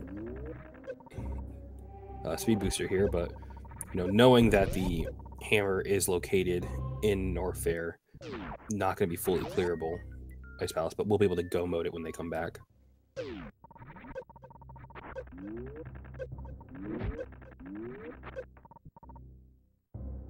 All right, and PKR heading up to the Vanilla Grapple location and Indiana Jones check.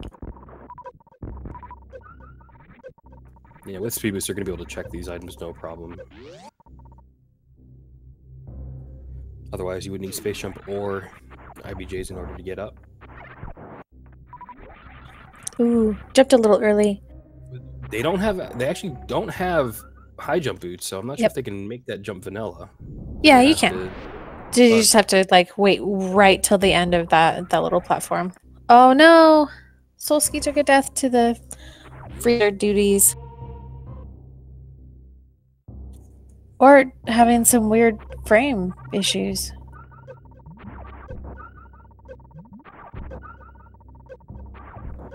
Did find the speed booster, so actually he's not going to be missing out on much else beyond that. Looks like their game may have gotten bugged out, able to save and quit, however, so didn't lose progress, which is really nice.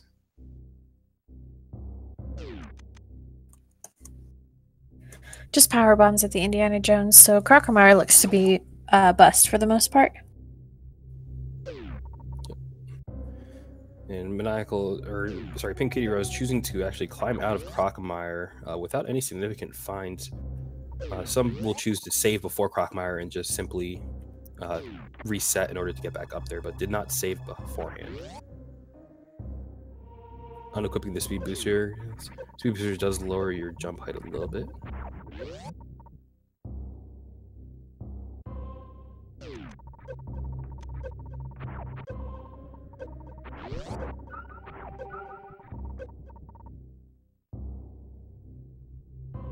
And Maniacal now making that same Crocomire check. Choosing to save and just go right for the book. With Space Jump will be no problem to get to, but we'll see if they choose to full clear Crocomire after. I don't think he's gonna go. Yeah. Choosing to skip out on it. It's a risk. Yep, and Solski, knowing where the other sword upgrade is, able to get the Master Sword and then check Bombos and Ether Tablet pretty quickly with the Flute and Dark World access available.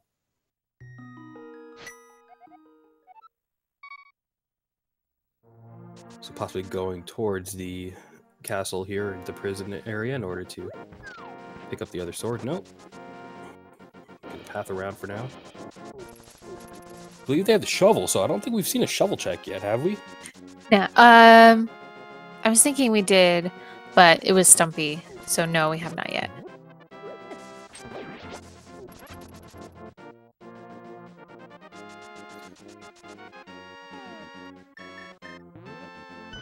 And there's just some blueberries. And question in chat here for what are we missing? It is just Varia suit. Once we have Varia, we are in complete go mode, or at least no mode again, because we know where all the items are. But in a sense, we know that both games are 100% completable at that point, once we have Varia. Yeah, so it's at this moment split between the right knowing where the fire rod is and the left knowing where the hammer is. Nobody actually knows where the Varia suits yet, so we're still kind of...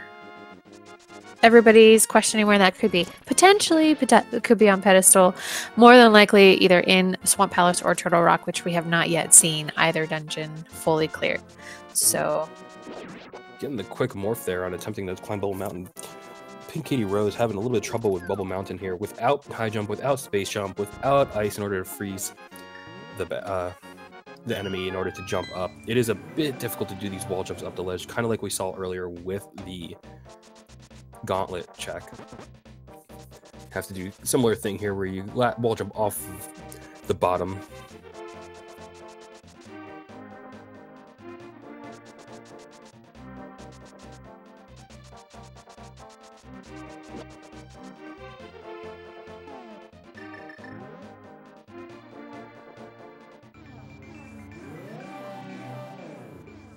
Solski having to do a vanilla Dragon fight actually does not have the grapple, so not able to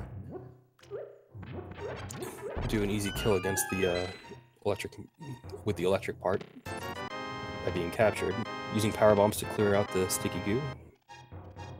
And Maniacal getting that bombos finally from Sasha hut.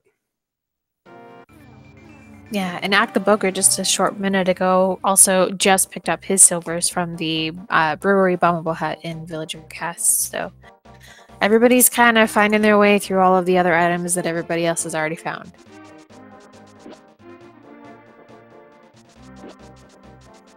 And with the hammer, Maniacal looking to finish off pod, see if there's anything in the back end that is going to be useful from King. I'm sorry. If yeah, I was actually about to say if PinkKittyRose can either snag the space jump or the grapple beam from Brinstar, then they could very easily find that hammer, but I guess they decided to give up on the Bubble Mountain play towards the speed booster location, so they'll have to come back for that.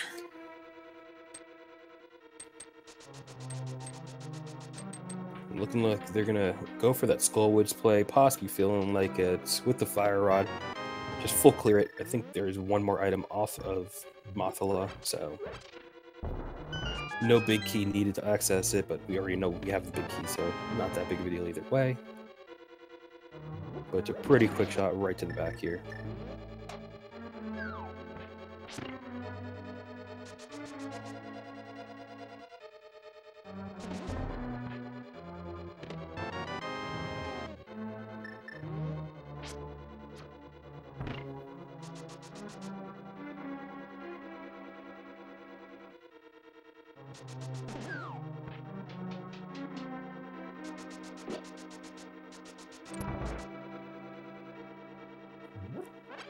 And as we see the Skullwoods front chest being checked here in the boss area. See if we get any type of progression, just a compass, so not very useful, but gonna use the mirror to clear. You'll either see a mirror or a death warp used there in order to just get back to the entrance and walking around. mirror, making it a little bit easier.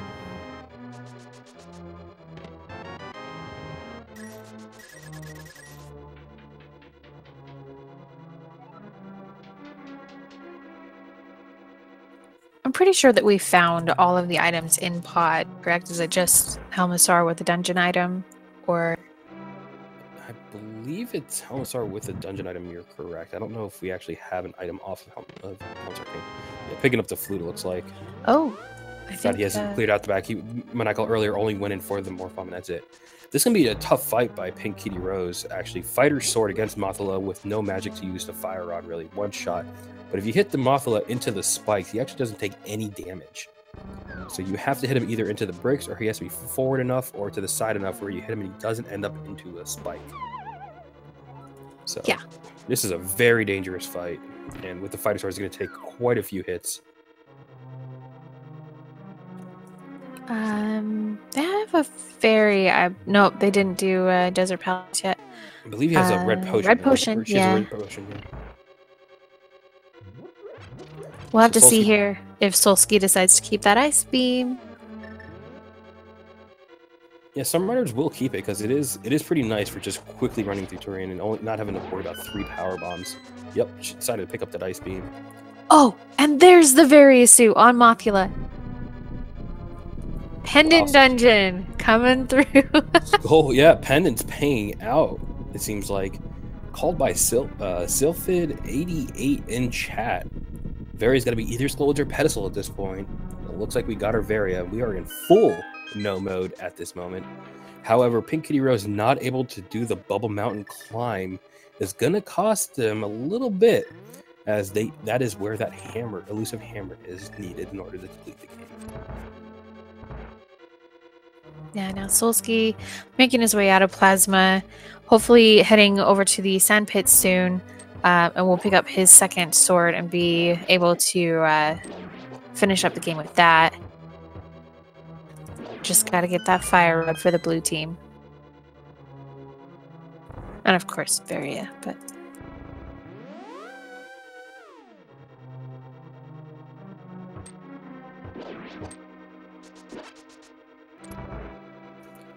AcktheBoker finishing up that Eastern Palace with the silver arrows, no problem whatsoever.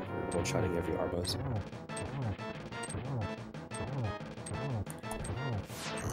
Wait, it's gotta go to Sasha plus Bombos.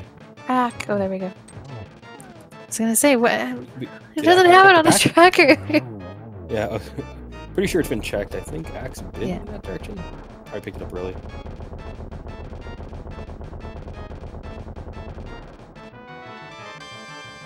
With that Varia, essentially probably going to be someone's going to start clearing out lower Norfair. Yeah, well, Axe still needs to go get his speed booster from Ice, which I think he's just remembering.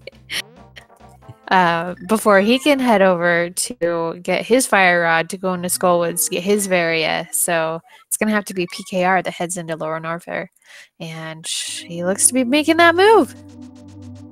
Yeah, PinkKittyRose about to check Checkerboard Cave. Or nope, choosing to skip and just go right into Lower Norfair.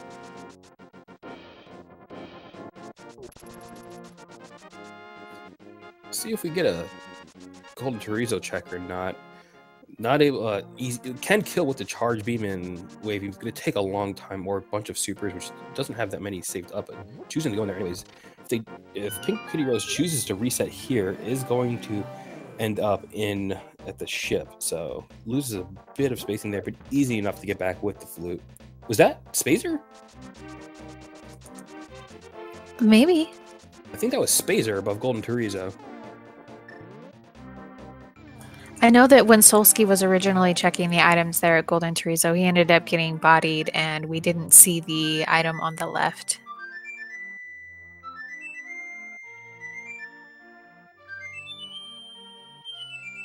Yeah, that was the Spazer, so... Yeah, right.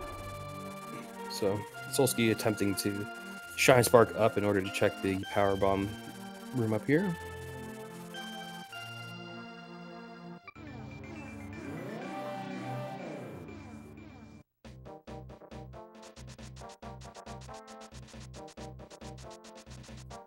Looks like just a shield upgrade for Link. Not going to be too useful.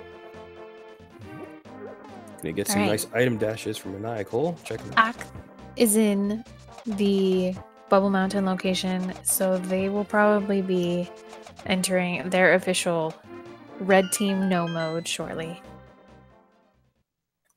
They will have knowledge where all required items are for the game. Let's see if PinkKittyRose is going into Upper Norfair, so this might actually be a full go mode for PinkKittyRose.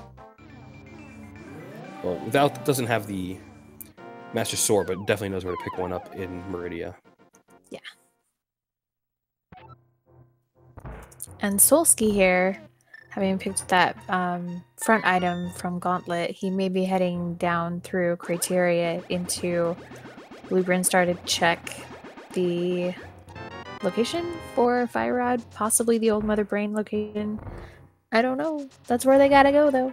So PinkKittyRose opting to actually go down into Lower Norfair first here in order to clear that out, as the escape from Lower Norfair will put you into right outside Bubble Mountain. Yep. And super easy smart. accessible right there. So really nice routing decision there. Yeah, act low on health, but easy farm spot right here. Gonna be able to, it'll take a minute, but we'll be able to fill up on health pretty quickly.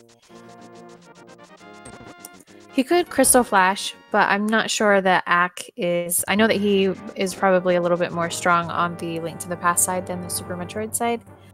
So Solski about to find his Fire Rod. So almost no mode for Maniacal and Solski here. We'll see. Really nice job getting through those. Decision is made next. Awesome. Really good lava dive or a gravity dive through the lava there for PKR.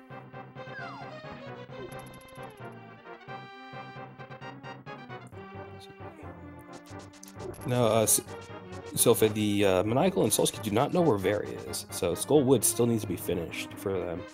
We'll see if they decide to go finish it. Their names are Bootless, Suitless. Maybe they'll decide to do Lower Norfair Suitless. Good luck. Hope to practice on that RBO. I don't know if 4 each from Solsti's would be enough to really pull that off, even with it reserved.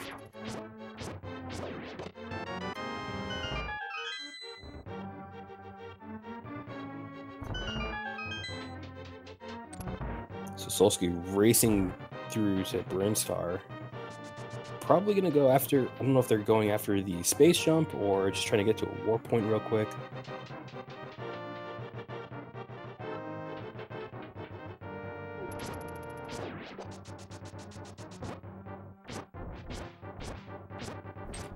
And Maniacal about to pick up the second sword.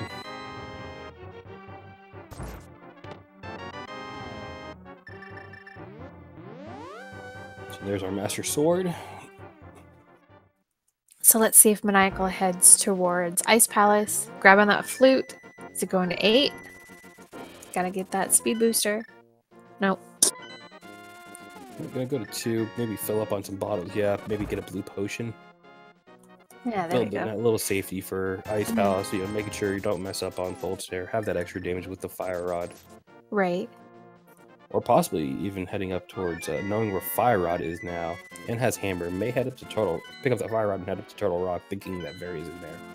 Right, and they may be also thinking that there's more items in Ice Palace that could be potentially on Cold Stare, and Maniacal with the hammer thinking, at least I can full clear it now. Maybe I'll find Varia. Yep, always good to clear out those crystal dungeons once you're able to get those item drops. If it has progression, or even just a luxury item, can be really helpful later.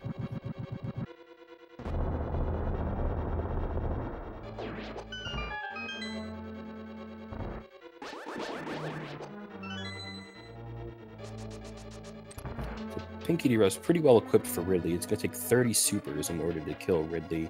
Has 35, but is going to need to kill a couple of pirates up here with supers. So, with Speed Booster, they may be able to use those echoes to finish them off if they practice that room for that strat. And Ack finally picking up his Bombo, so he can head towards Ice Palace now to grab his Speed Booster and then his Ice Rod, or Fire Rod. Yeah, so Act not picking up those bombos before probably remembered after, oh wait, I do need this in order to complete the game. Yeah. Misery and Total Rock needed.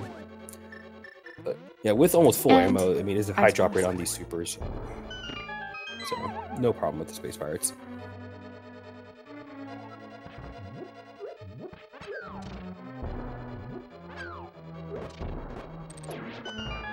Solski heading down, probably to pick up his hammer from Bubble Mountain.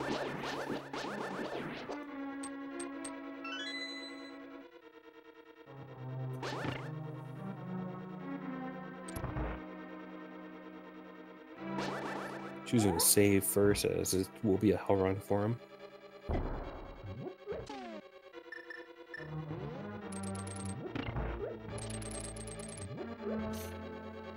And PinkKittyRose and AcktheBoker on full go mode between the two of them, so they know where everything is, and it's just about picking it up now and full clearing as all these bosses and picking up any items they need along the way.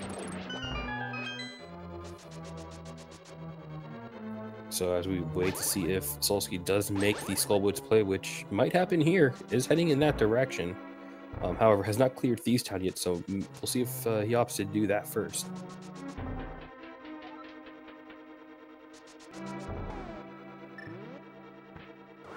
We got our first really kill here by PinkKittyRose. Very well done. Maniacal getting the speed booster, but not getting stuck like Solski did.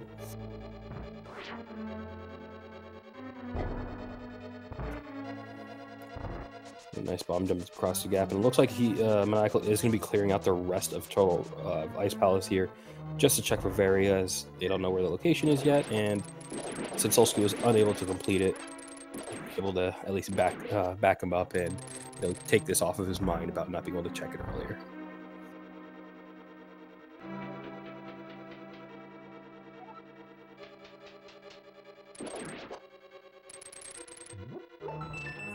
All right, AcktheBoker with the 17 hammer hits to Helmostar's helm.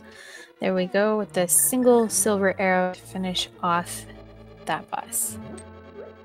Yeah, that early silver arrow find paying off huge.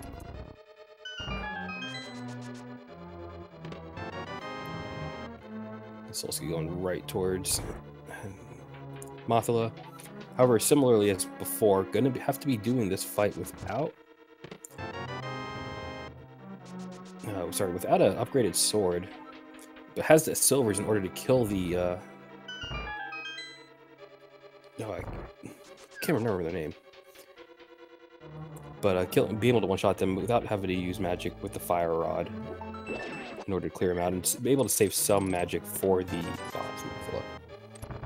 yeah, and it's just a shame because he does know where that half magic is, and having to go all the way back to Bubble Mountain to grab it probably is not going to be happening.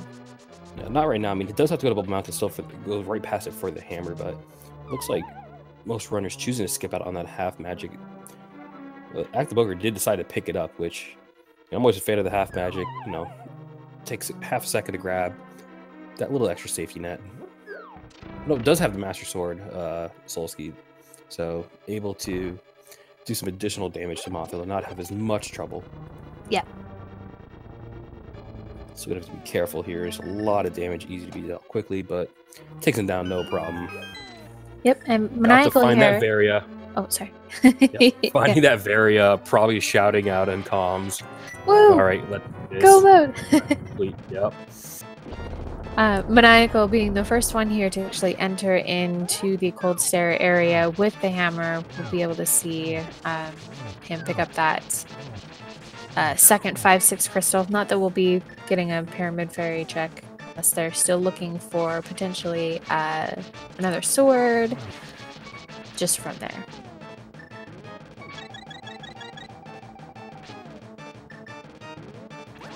And we are still seeing some item checks, probably looking for something like plasma in order to make Mother Ring a little bit easier, not relying on the ammo as much. And another sword as well. Third sword would be great. Third sword would be a huge pickup as well, you're right.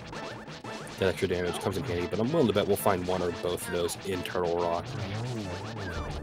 Turtle Rock, Swamp Palace. Or even Ganon's Tower. Ganon's Tower, yeah.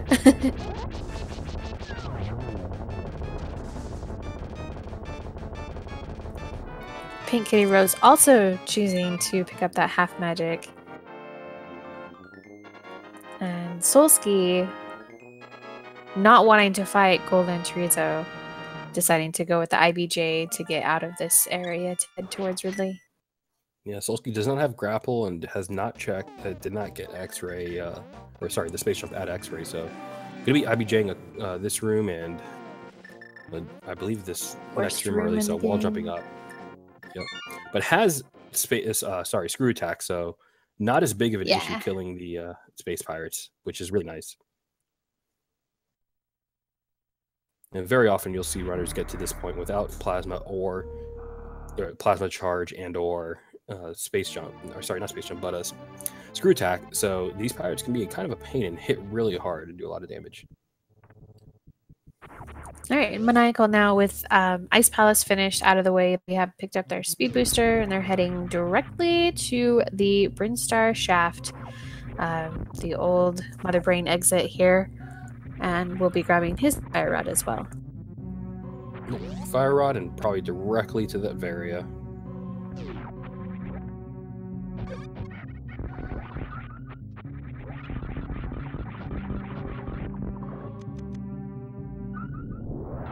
And similarly, PinkKittyRose, having picked up her half magic and hammer, likely heading directly to the upper Norfair Brinstar or Business Center, and then directly back into Link to the Past, likely heading to finish up a lot of the Link to the Past dungeons there.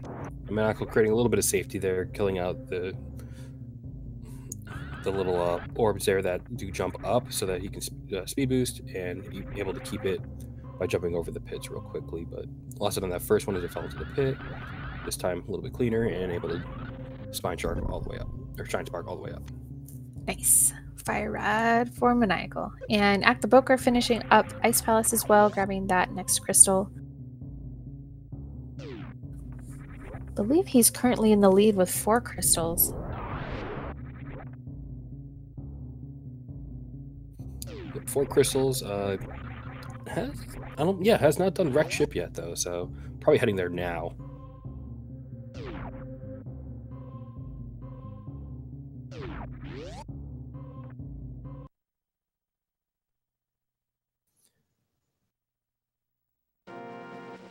And we're seeing the runners essentially deciding, okay, now how do we route this to best? What is the best order to do these dungeons in? How do we do this effectively, efficiently? And seeing who chooses to gamble, skipping some parts in order to be a little bit more efficient on the back end.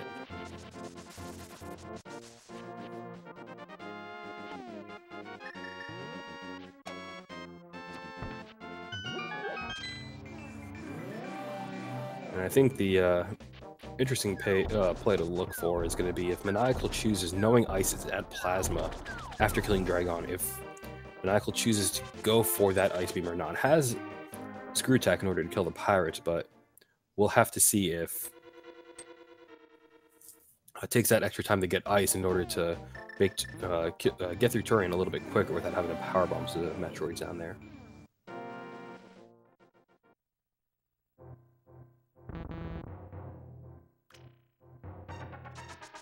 Solski farming up a little bit extra health. The lowest health of all of the runners in Super Metroid, choosing to skip out on a lot of E-tanks. But with the reserves in will be more than safe for the full rest of the game. Now, what a treat for us today. We get a Go Mode Swamp and Turtle Rock. Yeah, Turtle Rock Go Mode's a little... It's about the same. Yeah, it's about the same. It's just whether or not you have to do Laser Bridge. It's a pretty high chance you still need to do Laser Bridge. Depends if the small key needed at the end is on there or not. Yeah, we may still see quite a few people opening chests till they find that 3rd sword or another mail upgrade. The 3rd sword, mail upgrade, plasma, all would be nice finds right now. It's Solski with the wonderful Ridley kill with only 500 total health with the reserves on top of it. But yeah, Go Mode Swamp is really quick. I'm able to skip so many chests, so many checks. We'll see if the Maniacal chooses to check a couple of extra ones along the way, however, still. Yeah, PinkKittyRose grabbing that big key. I was thinking maybe they'd turn around and check the big chest in the main entryway there, but it doesn't look like they're thinking that. They could turn back, check again, but...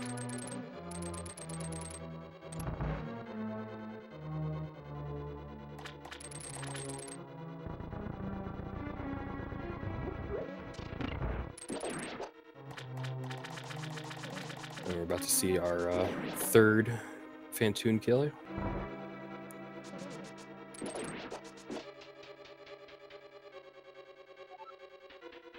Well overstocked for the fight at this point.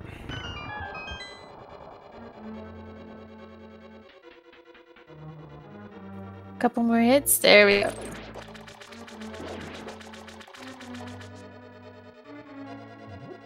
Oh, yeah, Rose not having a Master Sword, unable to directly damage the ads here, needing to Gotta use be spin spin attacks. strats. Yeah, spin strikes or using the hammer, choosing to use spin strikes.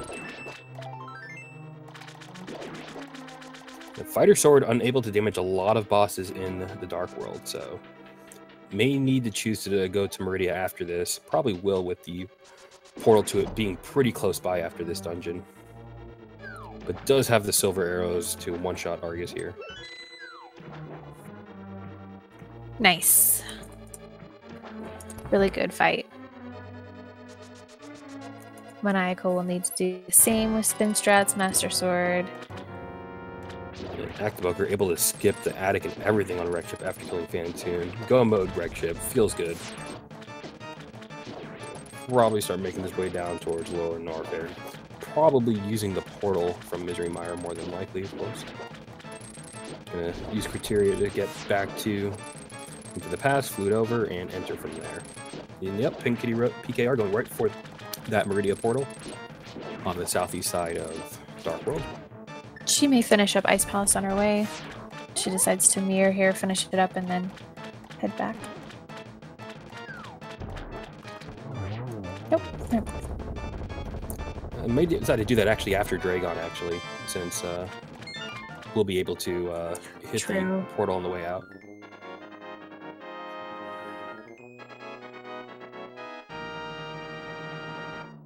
Which would indicate probably not going to be getting the Ice Beam either. It has more than enough power bombs, it's just more about speed at that point. It's a really tough decision if that Ice Beam is worth it or not. The power bombs are pretty slow, but they are a bit out of the way. But also, PKR does need still to pick up that Master Sword. Yes. But I can't easily get to the sand pits from the main Meridia, from the Meridia Tube entrance.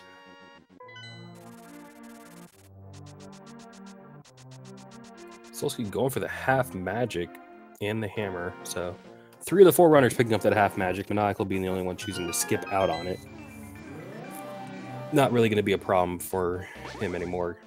Total Rock pretty safe. I mean, with the Master Sword, it is a little bit tough, but did buy that extra blue bottle in order to kind of build in a little bit of safety.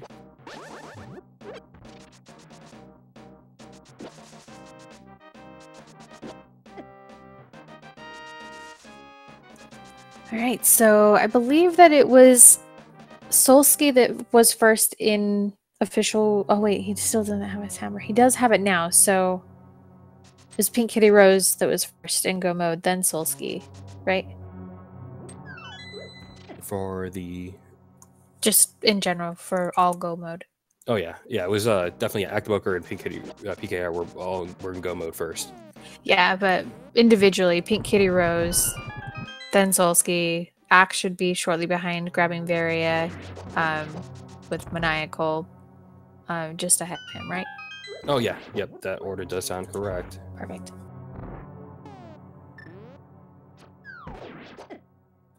So with everybody just about to be in go mode, it may come down to a couple execution changes, lead swaps back and forth here.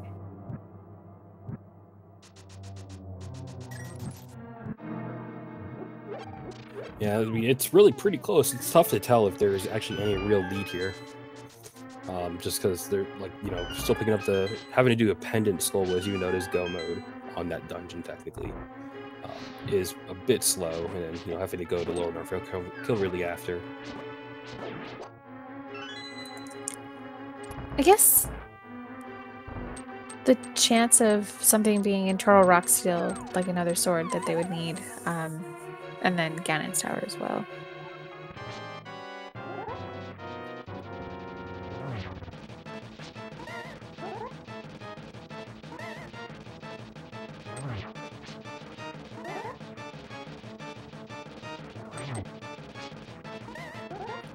So PinkKittyRose will likely go through the Batroon sand pits and then head to grab her Master Sword and then finish up the... Oh, well, maybe not.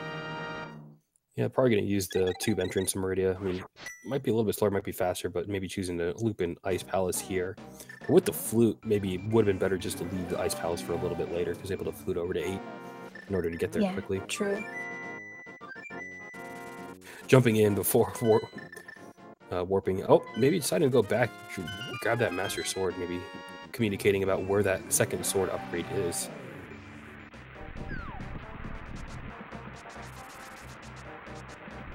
And Solski going on a tear through Legend of Zelda dungeons here.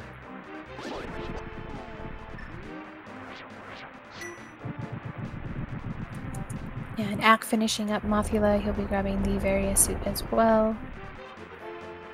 Third player through official swords, suits, items, go mode.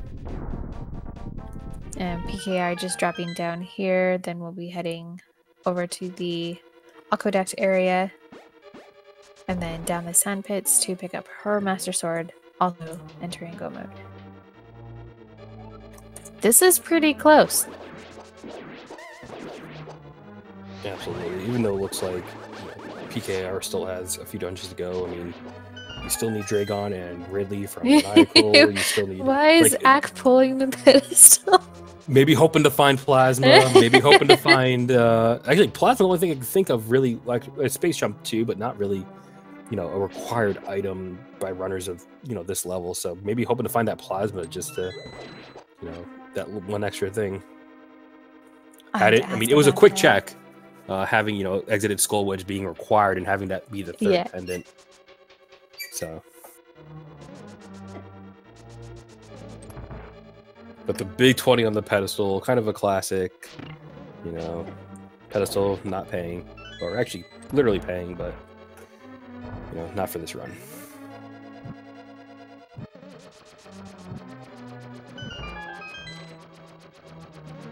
So Maniacal opening that door, but then probably hearing from Solski that, hey, it is a vanilla big key location.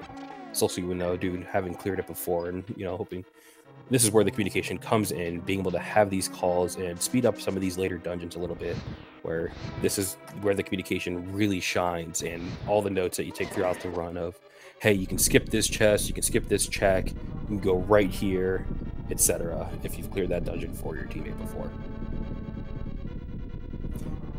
And all 4 runners do have silver, so we are good to go on that front.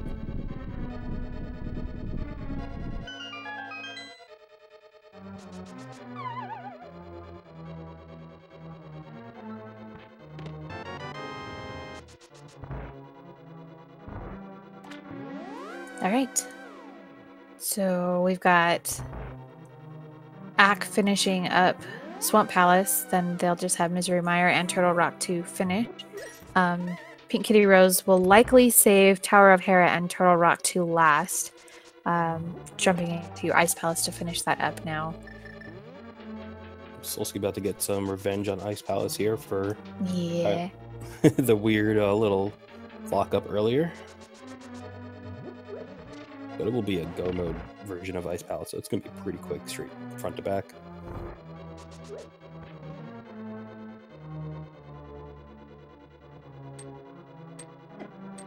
Swamp Palace go mode by AcktheBoker, always a feel good. All you need is that small key on that ledge there, and you're able to go straight to the bag. Big key is unnecessary to actually complete the dungeon.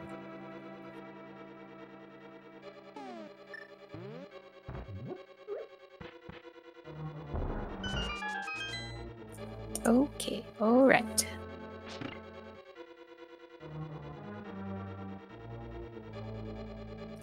So pretty much just finishing up some earlier dungeon clearing. Most of the items in all of these dungeons we have seen already, not counting Left Side Swamp, which we won't see. And as we hit the 2-hour mark here, as a reminder, this is a Super Metroid Link to the Past randomizer crossover. This is a unique randomizer which has both games where items from either one game can be in the other. And there are 4 portals from each world into the other, such as Criteria. Map Room will take you to the Lake House Light World Fortune Teller and Link to the Past. So able to cross over between games and find items from one game in the other opens up a lot of possibilities and a lot of paths that may not be typical if you play through the game's vanilla. And this is a 2v2 tournament where the runners are able to communicate and share information between each other on their teams. We got the left blue team with Maniacal and Solski, and the right red team with AcktheBoker and PinkKittyRose. So we're about 2 hours in. We're actually in a full what is called go mode, where we have the items necessary to complete both games, and all the runners know where these items are. So we're seeing them speed through dungeons where one teammate has completed it or has completed the area for the other teammate beforehand, is able to tell them, hey, you can skip these areas, you can skip these checks, you can skip these chests in order to quickly complete the dungeons.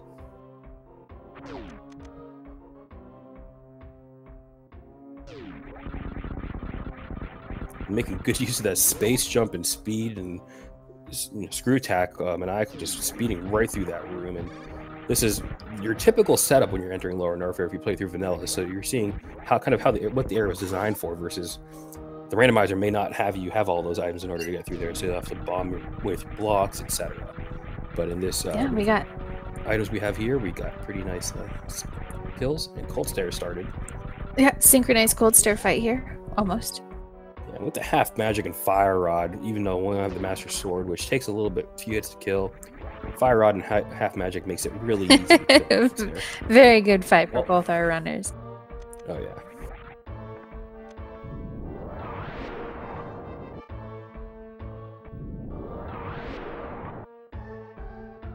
I'm seeing some discussion in chat about who's ahead and who's not. Honestly, it's really tough to tell just because of, depending on what bosses are left in what game. So Dragon being left from Maniacal is actually pretty quick and easy to get to because of Meridia Portal that's in Dark World, in the bottom right corner of the map actually takes you right to the missile recharge room outside of Dragon's lair.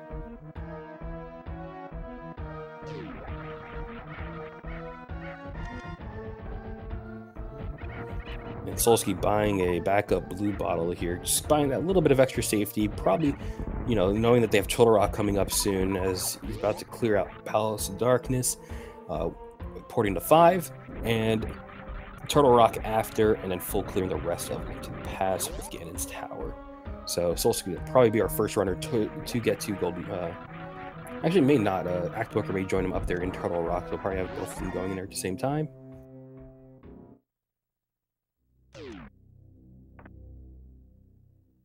But Ack needing the Ridley still from Lower Norfair, and Solski still needing Fantoon. Fantoon being a little bit quicker to get in and out of, and probably leaving that to last, as he'll be able to spawn at the ship, kill Fantoon, run back across the ship, recharge an ammo, and then go right towards Turian.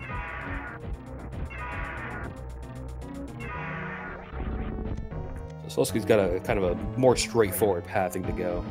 But with Misery Mire, probably going to choose to go to Lower Norfair after AcktheBoker is, so Solski more than likely to be our first runner into Turtle Rock. And Maniacal with the swaggy stand kill on Ridley.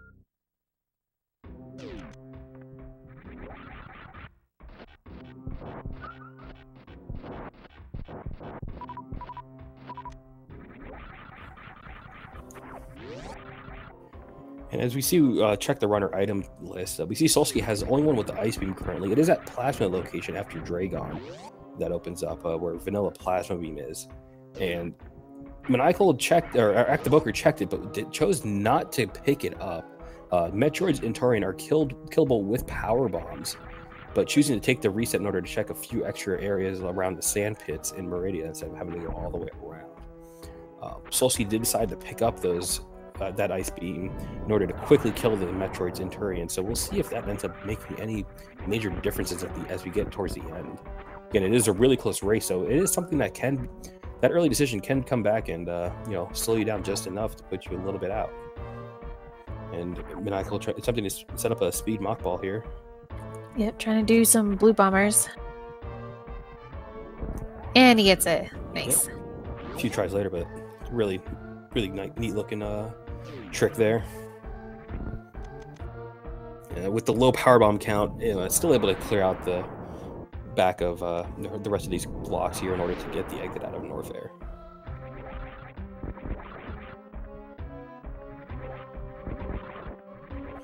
So Solski going to be hammering the Helmsar King 17 times.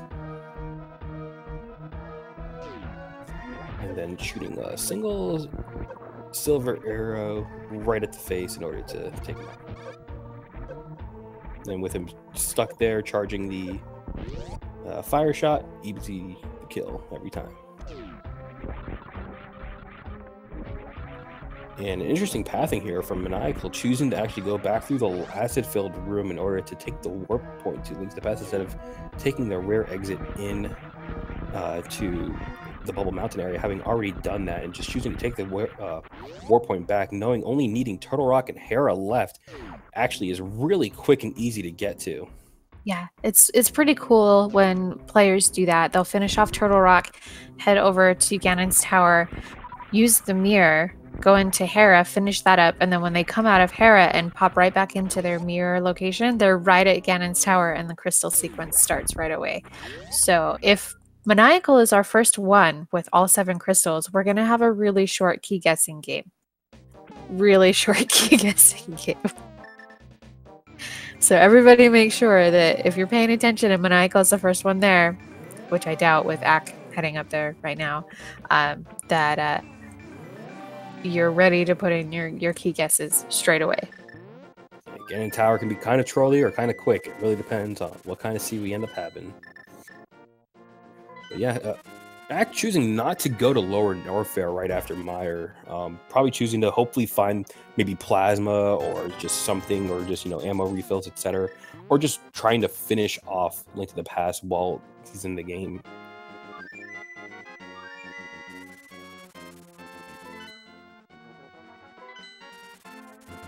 All right, so let's hope for pretty quick Turtle Rock, and then on to Ganon's Tower. It should be go mode, but as we mentioned before, in Turtle Rock, that's pretty much still the whole dungeon. So yeah, there are some side chests along the way. You need to check everything in case it has that one small key you need to progress. You can't skip any keys in that dungeon.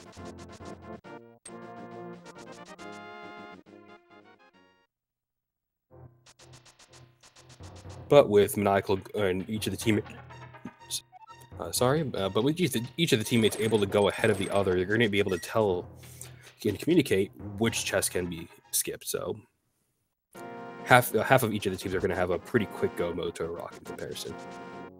Yep, and it could be just a junk item here in this spike room, and then the roller room having both these. Never mind. That is not a junk item. We still need that small key to get through the next room, so.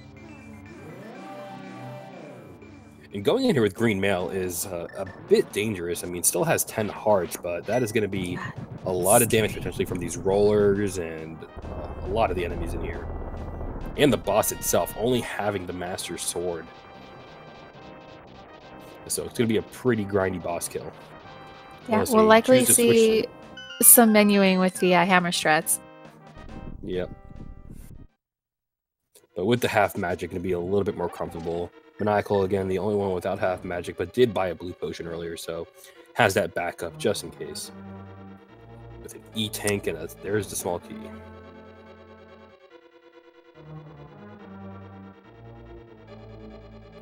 And PinkKittyRose with that silver arrow shot into the jewel on Helmsar's head, finishing up that dungeon. They now also will likely be heading up to Turtle Rock, and then they'll finish Tower of Hera before entering Ganon's Tower.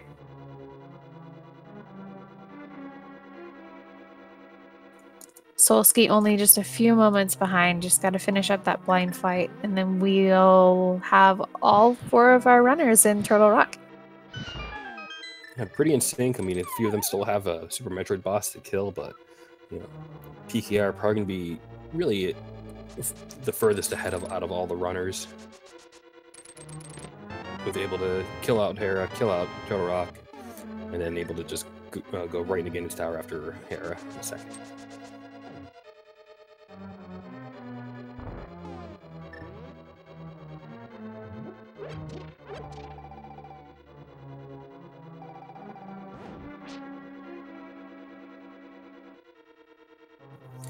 And it'll be interesting to see if that lower Norfair Ridley that AcktheBoker still has to go through is going to be slow enough, as there's quite a few rooms to get to Ridley, and can be pretty dangerous as well, so potential for a lot of time loss if an accidental death is taken.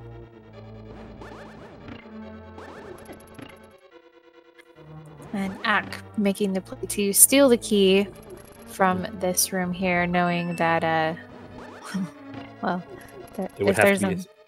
Actually, no, it wouldn't have to be a small key, but yeah, even if it is a small key, not needed for progression. Yep.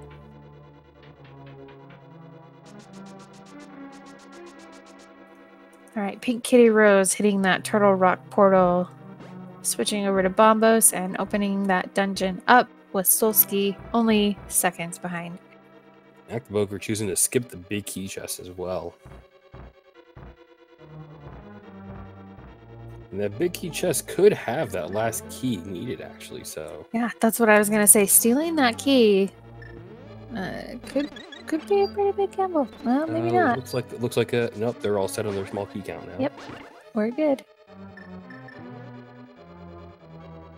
So it looks like we do have the potential... We do have a full go mode Turtle Rock here, so... Lucky them.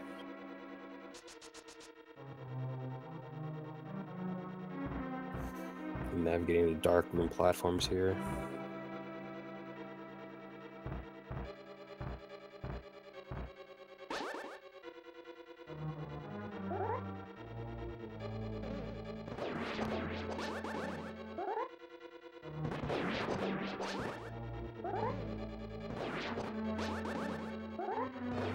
These Hokubokus, or more affectionately known as the Pokies, giving Maniacal a little bit of a runaround. Without the tempered sword or buttered sword, they can take a few extra sword slashes, sword spins to get them down.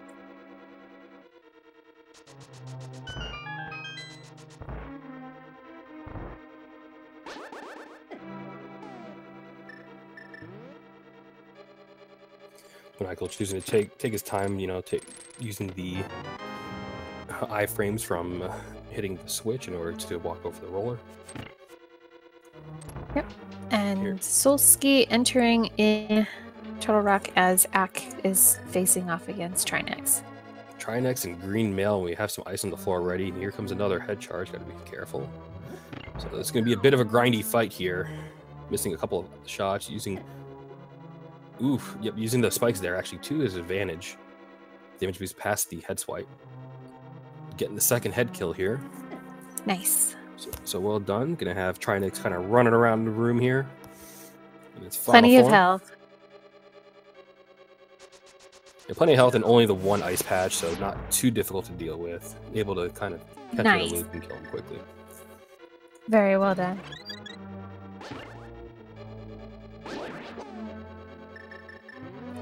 And supers for your effort.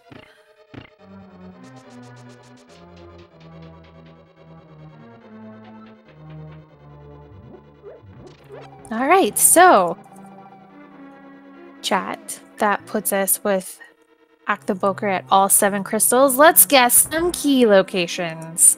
There are 22 locations in Ganon's Tower that could house the big key. Let's make a guess. Chat, see where you'd like it to be. You can say a room number or a location. I usually pick room number 9 or the fire snake room, depending on what way they go. What about you, Synosis? Where do you think it'll be? I'm gonna go chest 12, probably in the area of the randomizer room. Any chest in specific, or like Left Top right chest. Top right.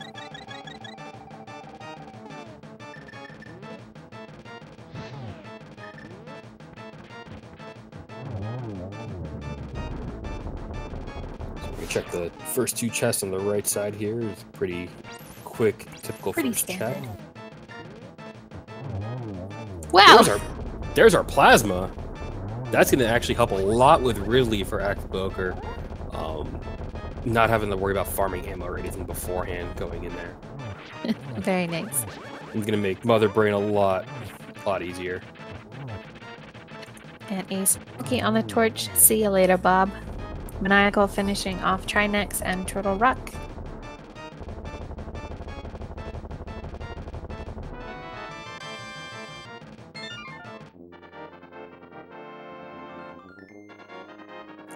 Right, coming up, chest 4, 5, 6, and 7.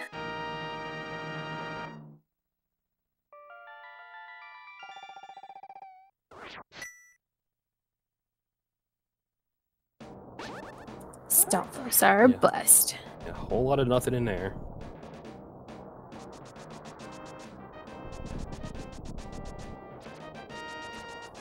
Grappling down here to the fire bar room, which will be chest number 8. PKR taking a lot of damage from Trinex. I have to be careful. One more hit and we'll be going down. Big 20 in the number 8 chest. Oof. Getting pretty close. All right. Both heads down, heading to the main body section. Coming up on chest number 9, the fire snake room. PKR with a good finish.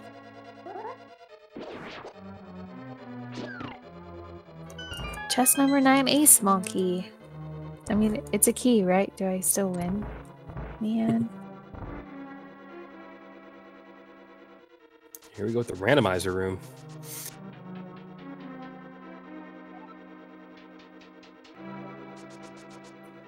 The room that most playing this game vanilla didn't even know existed. Doesn't know which switch it is. It's the second row. There it is. Alright. Chest 10, 300 rupees. Chest 11, red boomerang, 50 rupees in 12, and a big 20 in 30. Are we going to get a tile room? We might get a tile room.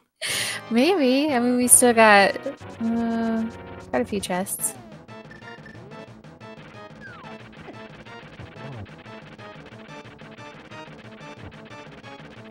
Alright, chest 14 coming up as Solski finishes Trinex and Maniacal finishes Tower of Hera. They are both finishing their last crystal dungeons. PKR grabbing that big key and heading straight up the tower. Don't care what else is left. Chest number 14, Bob's chest coming up. This will be fun to see the Ganon Tower climb battle between Maniacal and Solski. They'll probably split different directions to see who can find the big key the fastest, just to better execute their routing, since obviously it's not a race between them. No, that's definitely a good call. I mean, not too often do you see in these co-ops that they both hit GT at the same time. Usually one runner may end up a little bit ahead of the others, but looks like Armo's a complete bust. It's either right side or tile room. This is pretty crazy. However, PKR is going to have full go mode knowledge on Ganon's tower, so that's going to be a pretty big pickup, right? Yeah. Knowing they can skip the entire left side. So I was about to say, is that does PKR stay for a tile room? That's the question. I would say yes. Maybe. Both Maniacal and Solski are going left? Yeah, that's interesting. Instead of splitting. Oh, yep, there we go. Yep, there's the Maniacal probably just went to grab the key so that he could go right, but... That is true. Yep, do need that key. Alright, chest. Ooh, there's our tempered. So Solski's going to find that and actually... there it is. And the big key in the same room. So Solski's going to be able to... Chest or sorry, Oh, Maniacal choosing to do tile room.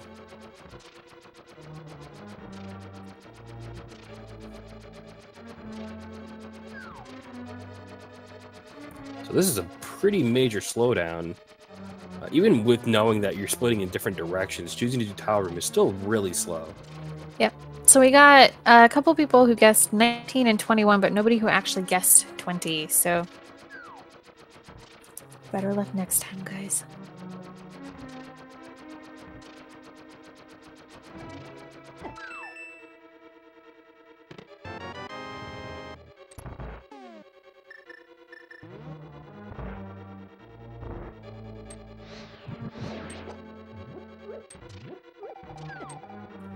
PKR with a little bit of an advantage there over the left side group, simply knowing where the big key is to start. Plus, Tempered Sword, it's a big deal.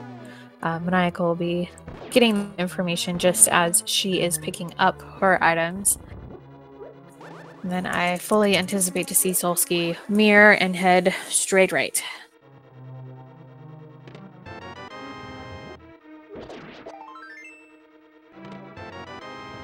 There's the big key call out, and there goes the mirror. Mirror. All right, so it does appear that PKR will likely be our first player of the 4 finishing, but all 3 of the other runners still have one more boss. All 3 different bosses left to do in Super Metroid. Yeah, and of all of them, Maniacal and Solski have the quicker ones to get to. Dragon using the warp in Dark World to get to Meridia back entrance is gonna be rather quick. And actually, with the charge, and if they remember they have the X-ray from earlier and Plasma, can just microwave Dragon for a quick kill. Yep. Same with Solski. Solski can do the same with Fantoon. Yeah. So we actually might get some microwave in the late game here. And Ack being the only one with Ridley left who can't be killed with the microwave. Yeah.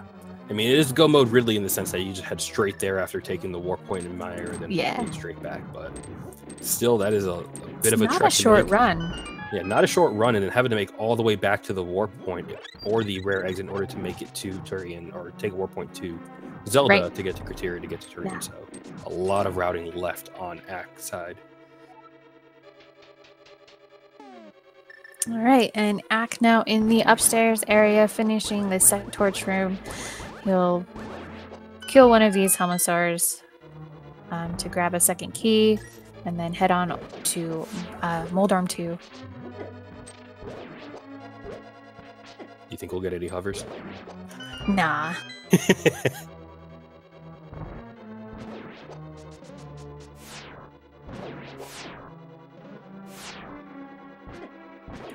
I mean, this still could come down to some Moldorm 2 falls, Ganon falls, teleports, anything like that. That execution. Oh, well. Yeah, death's even. Dang that calm curse! And with the first Moldorm troll here. But yeah, with also the green mail on Ack, that is a pretty dangerous way to go into Ganon if you miss any of the hits and have to get hit by any of the fire bats there. You do a tremendous amount of damage without any defense.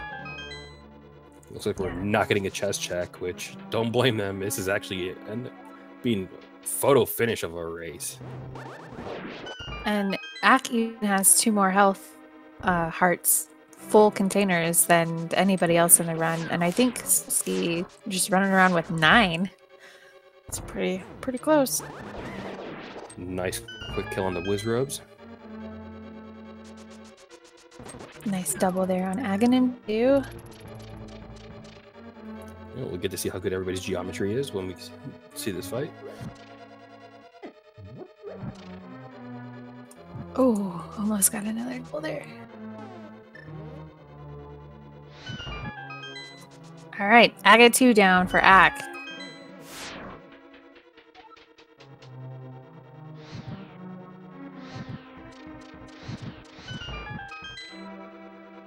PKR finishing off her Dorm 2. Maniacal right behind.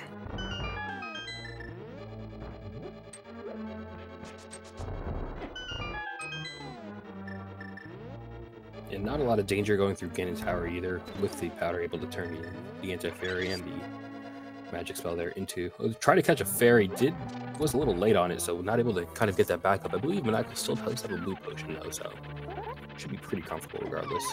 Ooh, does get trolled as well, knocked down beginning of the troll down fight. Ooh, Ack with the dash struts, super good. Really nice positioning for that. Yeah, PKR with the nice triple hit on the first Agman too. Oh, misses on the third. I mean, you don't get like top 4 in the spring tourney if you can't do geometry well. Just kidding. Big 20 in the Moldorm 2 chest for anybody who just needed to. Getting the fire bat spawn there, not hitting Ganon right as he spawns, but able to dodge the flames pretty easily. Got to be careful of if Ganon decides to jump and quake when that bat is out, you are stunned and can easily get clipped and knocked off. So we'll see how these teleports troll. No, got a quick stun early. Oh, missing the torch glitch. Yep. Should be able to get a double shot here, and then one more silver should do it. All right, Ack, the first G in chat for our Every Rose Has Its Boker. Yeah, that is a half game completion on Ack, and still need 3 more boss kills for that team. Working on one of them again right now with Ganon. And Maniacal and Solski might be on pace for just like finishing at the same time.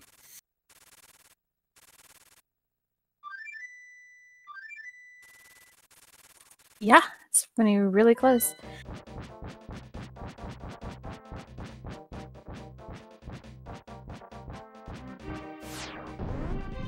Ack begins the long journey down to Ridley, choosing to use lava jumping instead of the Misery Mire portal. A little curious on this decision, but would have to wall jump. Yeah. Figuring out they have plasma, but yeah, would have to wall jump the way out of Golden Chorizo's room, but. All right, and PinkKittyRose finishing out her Ganon fight. 1G for her.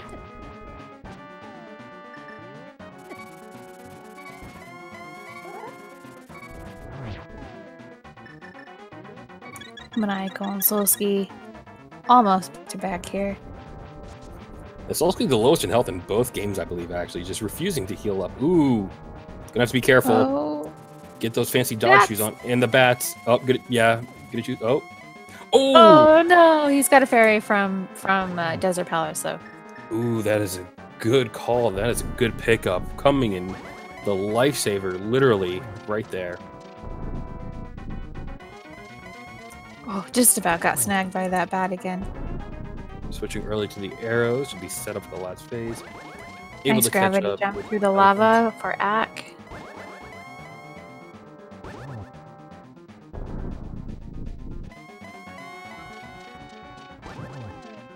Asking if we found the silver arrows in the Dark World, which we did.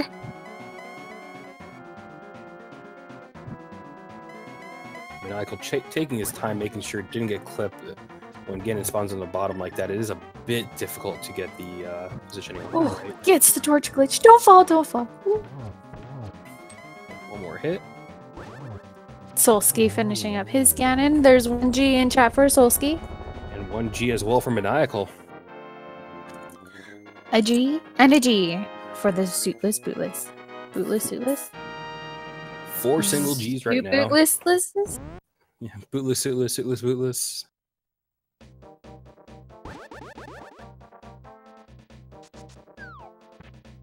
So without space or regular bombs here, you're gonna have to do the wall jumps up. Was able to pull it off pretty easily. You're gonna have to do the time climb here. Yep, a Maniacal straight, just running down to this little pier so he can jump in the water, swim through Dark Lake Hylia, directly over to the Dark Ice Rod Cave location to head to the back entrance of Meridia to finish off Dragon. PKR with no Ice Beam, using 2.5 power bombs to finish off each Metroid. And then with Speed Boost, there are going to be no problem Solski getting across the water at this time. Earlier, it did try a few CWJ that was unable to pull it off. But let's see if... Oh, they did not pick up the X-Ray, so he will not have the capabilities of microwaving, but still, even with that, with all the other beams, Charge, Ice, Wave, and Plasma, going to easily be able to kill Phantoon without any Doppler fight. So, yep, it should still be a pretty quick kill.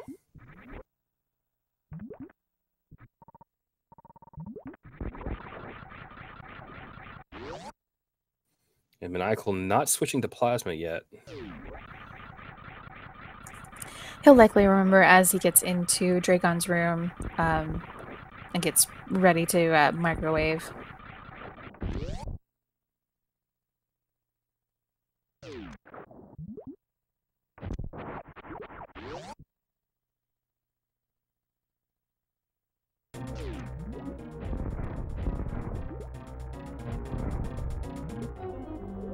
And you got it.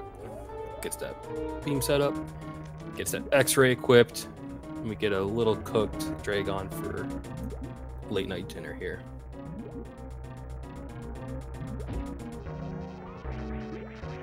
I got my popcorn out. This is gonna be super close. Yeah, this is a nail biter. It may come down to a baby skip. It may come down to a Zeb skip. It could come down to a stand-up glitch. We don't know how this is going to end. This is all very exciting. Could come down to Solski having ice. Yeah. So what we'll probably see here from Maniacal is a quick run back to the warp point, and then a quick zone back into Zelda, zone back into Super Metroid, and then a reset. Because as you zone between games, the game does save to prevent any weird issues with locks or hitting reset, and it will put you back at the ship in Super Metroid if you reset in Super Metroid without having an established real save point there. All right, Solski, a couple more missiles. Oh, no, one more, he probably would have had it.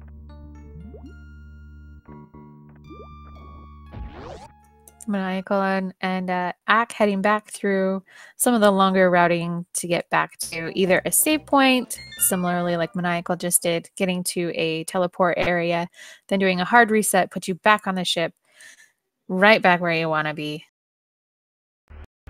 Solski's only got a short trip over the lake, and he'll be back.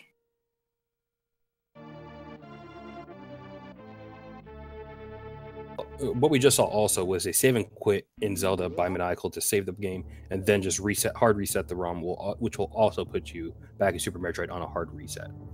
So, yep, right on the ship, perfectly placed on criteria. Got plenty of ammo going in. 15 power bombs may seem light, but without having to use any other ammo down there, we should be getting power bomb drops as well from the Metroids, but 15 power bombs should be way more than enough needed. Only need 12 total in order to clear out all the rooms, if we stack all the Metroids. But 15 makes it a little bit safer. All right, so it looks like Ack is going to take the intended way out of Lower Norfair, likely thinking just head to the Norfair Business Center, hop in that portal as soon as possible, do the same thing, save and quit and link to the past, hard reset the console to get back onto the ship.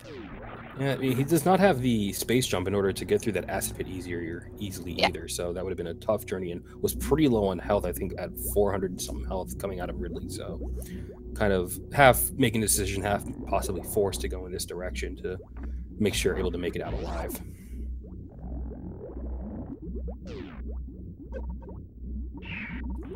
PinkKittyRose just heading into the last phases here for Metroid. Mother Brain will be coming back shortly, and we'll finish it up with the Hyper Beam. So Solski using the screw attack there in order to prevent life loss while being grabbed by the Metroids. You mean Maniacal? Maniacal, sorry. That's okay. I was like, wait, Solski's on Metroids already? What? So only needs to clear 2 more rooms here. So only needs 6 more super bomb or power bombs if all Metroids are gathered on the screen.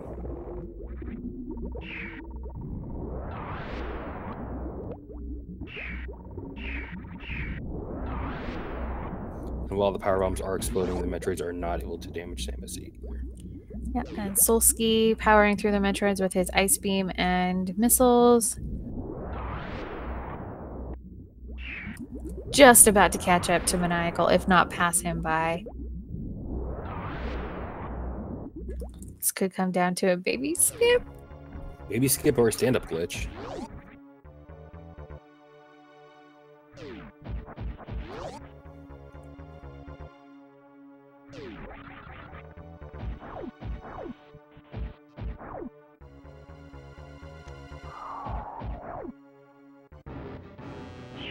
PKR doing a really great job with that hyper beam here on Mother Brain and finishes it up giraffe style with that long neck kill.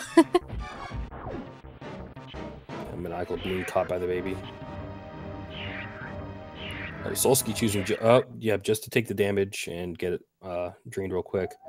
Having low health, took off all the suits in order to take maximum damage here, so that the baby drain is quick and get right to the energy refill. So no baby skips so far, with 1 runner still to attempt. Ack also choosing not to pick up that ice beam earlier. It's going to cost a lot of time in Turian.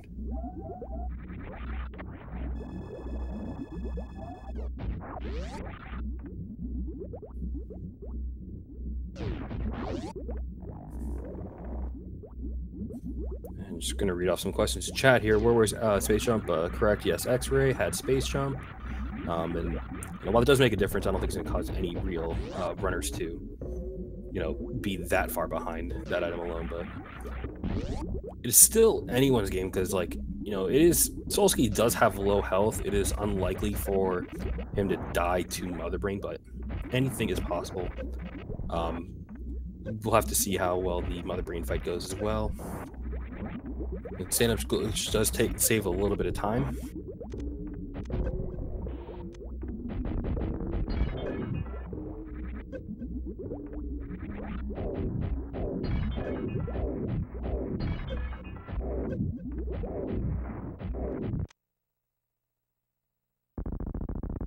Solski resetting for the Zeb skip.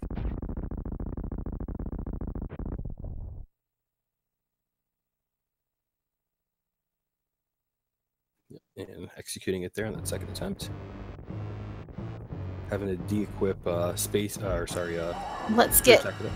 PKR some GGs in chat. Being the first of our runners on team Every Rose Has Its Boker to finish with a official SRL time of 2 hours, 37 minutes, and 21 seconds.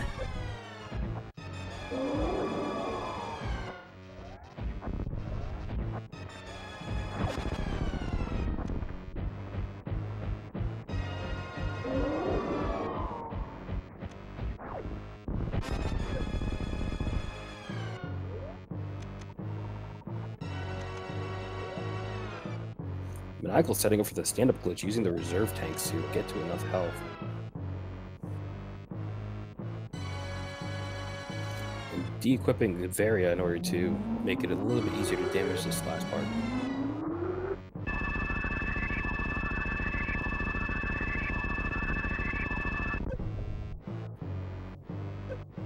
Only need to run the Mother Brain once, and stand-up glitch will be activated for Maniacal.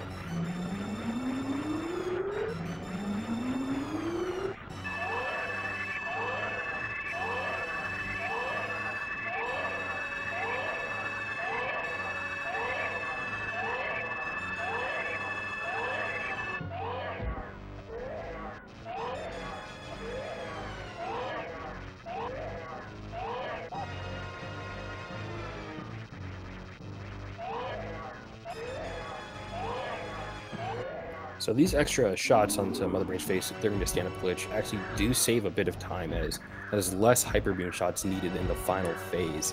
You just need to make sure that the baby's able to reach you and doesn't get stuck inside Mother Brain, where Mother Brain can still damage it.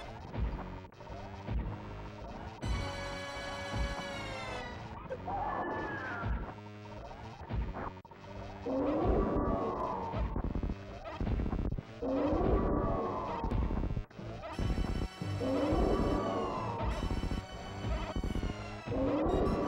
like we might have a near combined finish for Maniacal and Solski here. Maniacal will be about a minute or so, probably about 30 seconds or so ahead of Solski, maybe 45 seconds with the stand-up glitch.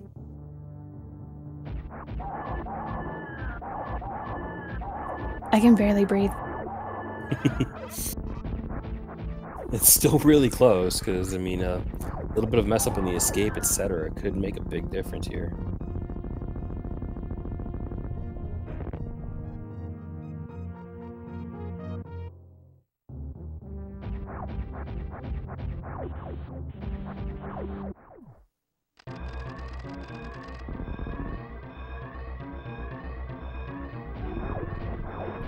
And just for some clarity, and this question's been asked a few times, it is the winner of the race is the first team completely to finish. It is not average time, it is just the first team to have both runners finish.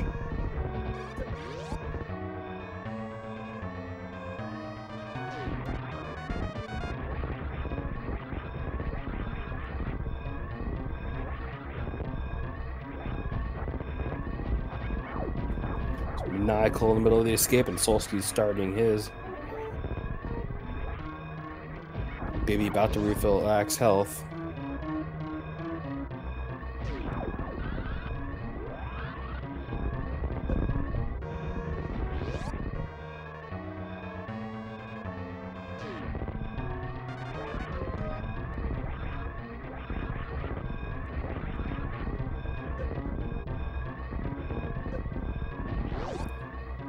Just quickly wall jumping the way up the escape shaft here. A speed booster and shine sparks way up the criteria shaft. And we can get a double GG in chat for Maniacal, who finishes first in his team, but second place overall with an official SRL time of 2 hours, 41 minutes, and 47 seconds.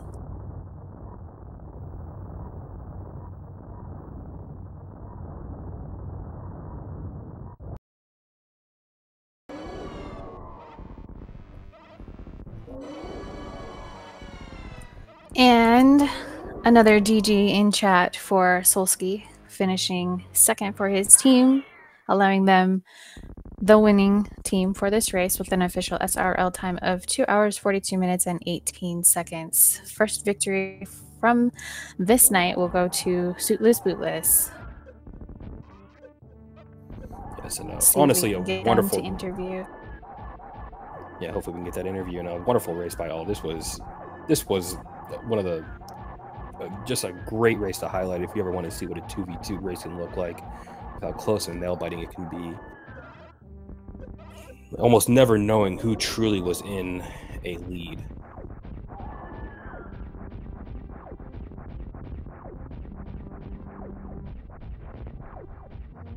And we get our final escape on here as Mother Brain's head disintegrates into nothingness.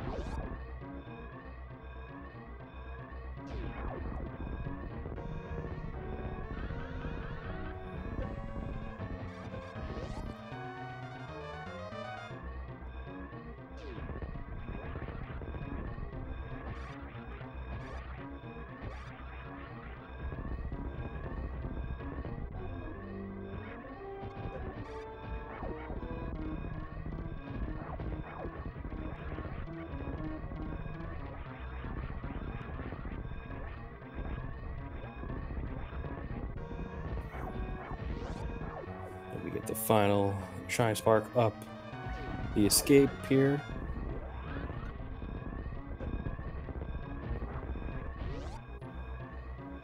And as we approach the end, once again, great race, a lot of early nice items found, a lot of early decisions, you know, splitting up, covering all of Zelda, trying to find that morph ball, trying to find that Dark World access, and, you know, routing from there, just top-notch play from all 4 runners. It was a great run to watch. And Ack finishing with the official SRL time of 2 hours, 44 minutes, and 45 seconds. And the final GG there for Ack. Chat, let him hear it. Let everybody hear it. And if you haven't already, honestly, go to these runners' channels, give them a follow, watch them practice, watch them, optimize that bit more, and see how much further down this, how much progression we'll see throughout this tournament as these teams get more and more in sync with these callouts and routing.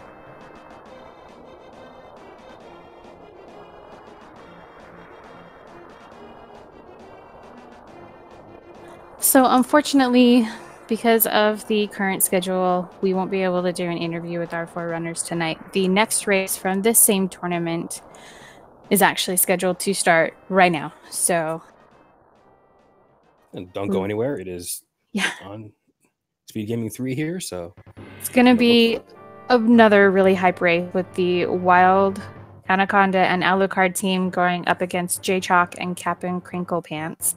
So you guys should stick around and watch that too.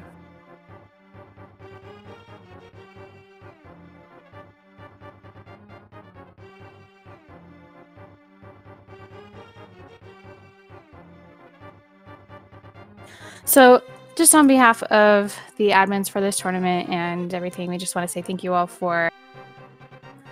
thank you to our racers, thank you to our tracker volunteers, Cassidy Moen and Link Force, for sticking it out with us. Thank you, chat, for sticking around and watching. We're excited to get the next match started and appreciate you guys. Stick around and watch some more. Thank you, Synosis, for hanging out with me, commentating. It was a joy. You were a pleasure to work with. You as well. That was a lot of fun, and I'm looking forward to doing more in this tournament. It's going to be a lot of fun. For sure. Thank you. All right. Well, we'll turn it over to the next crew. Probably give us about 5 minutes or so, and we'll get everybody moved over and switched up, and you guys can watch another race. So thanks for tuning in, everybody. Have a great night. Yep, have a good night, everybody. And thank you for watching.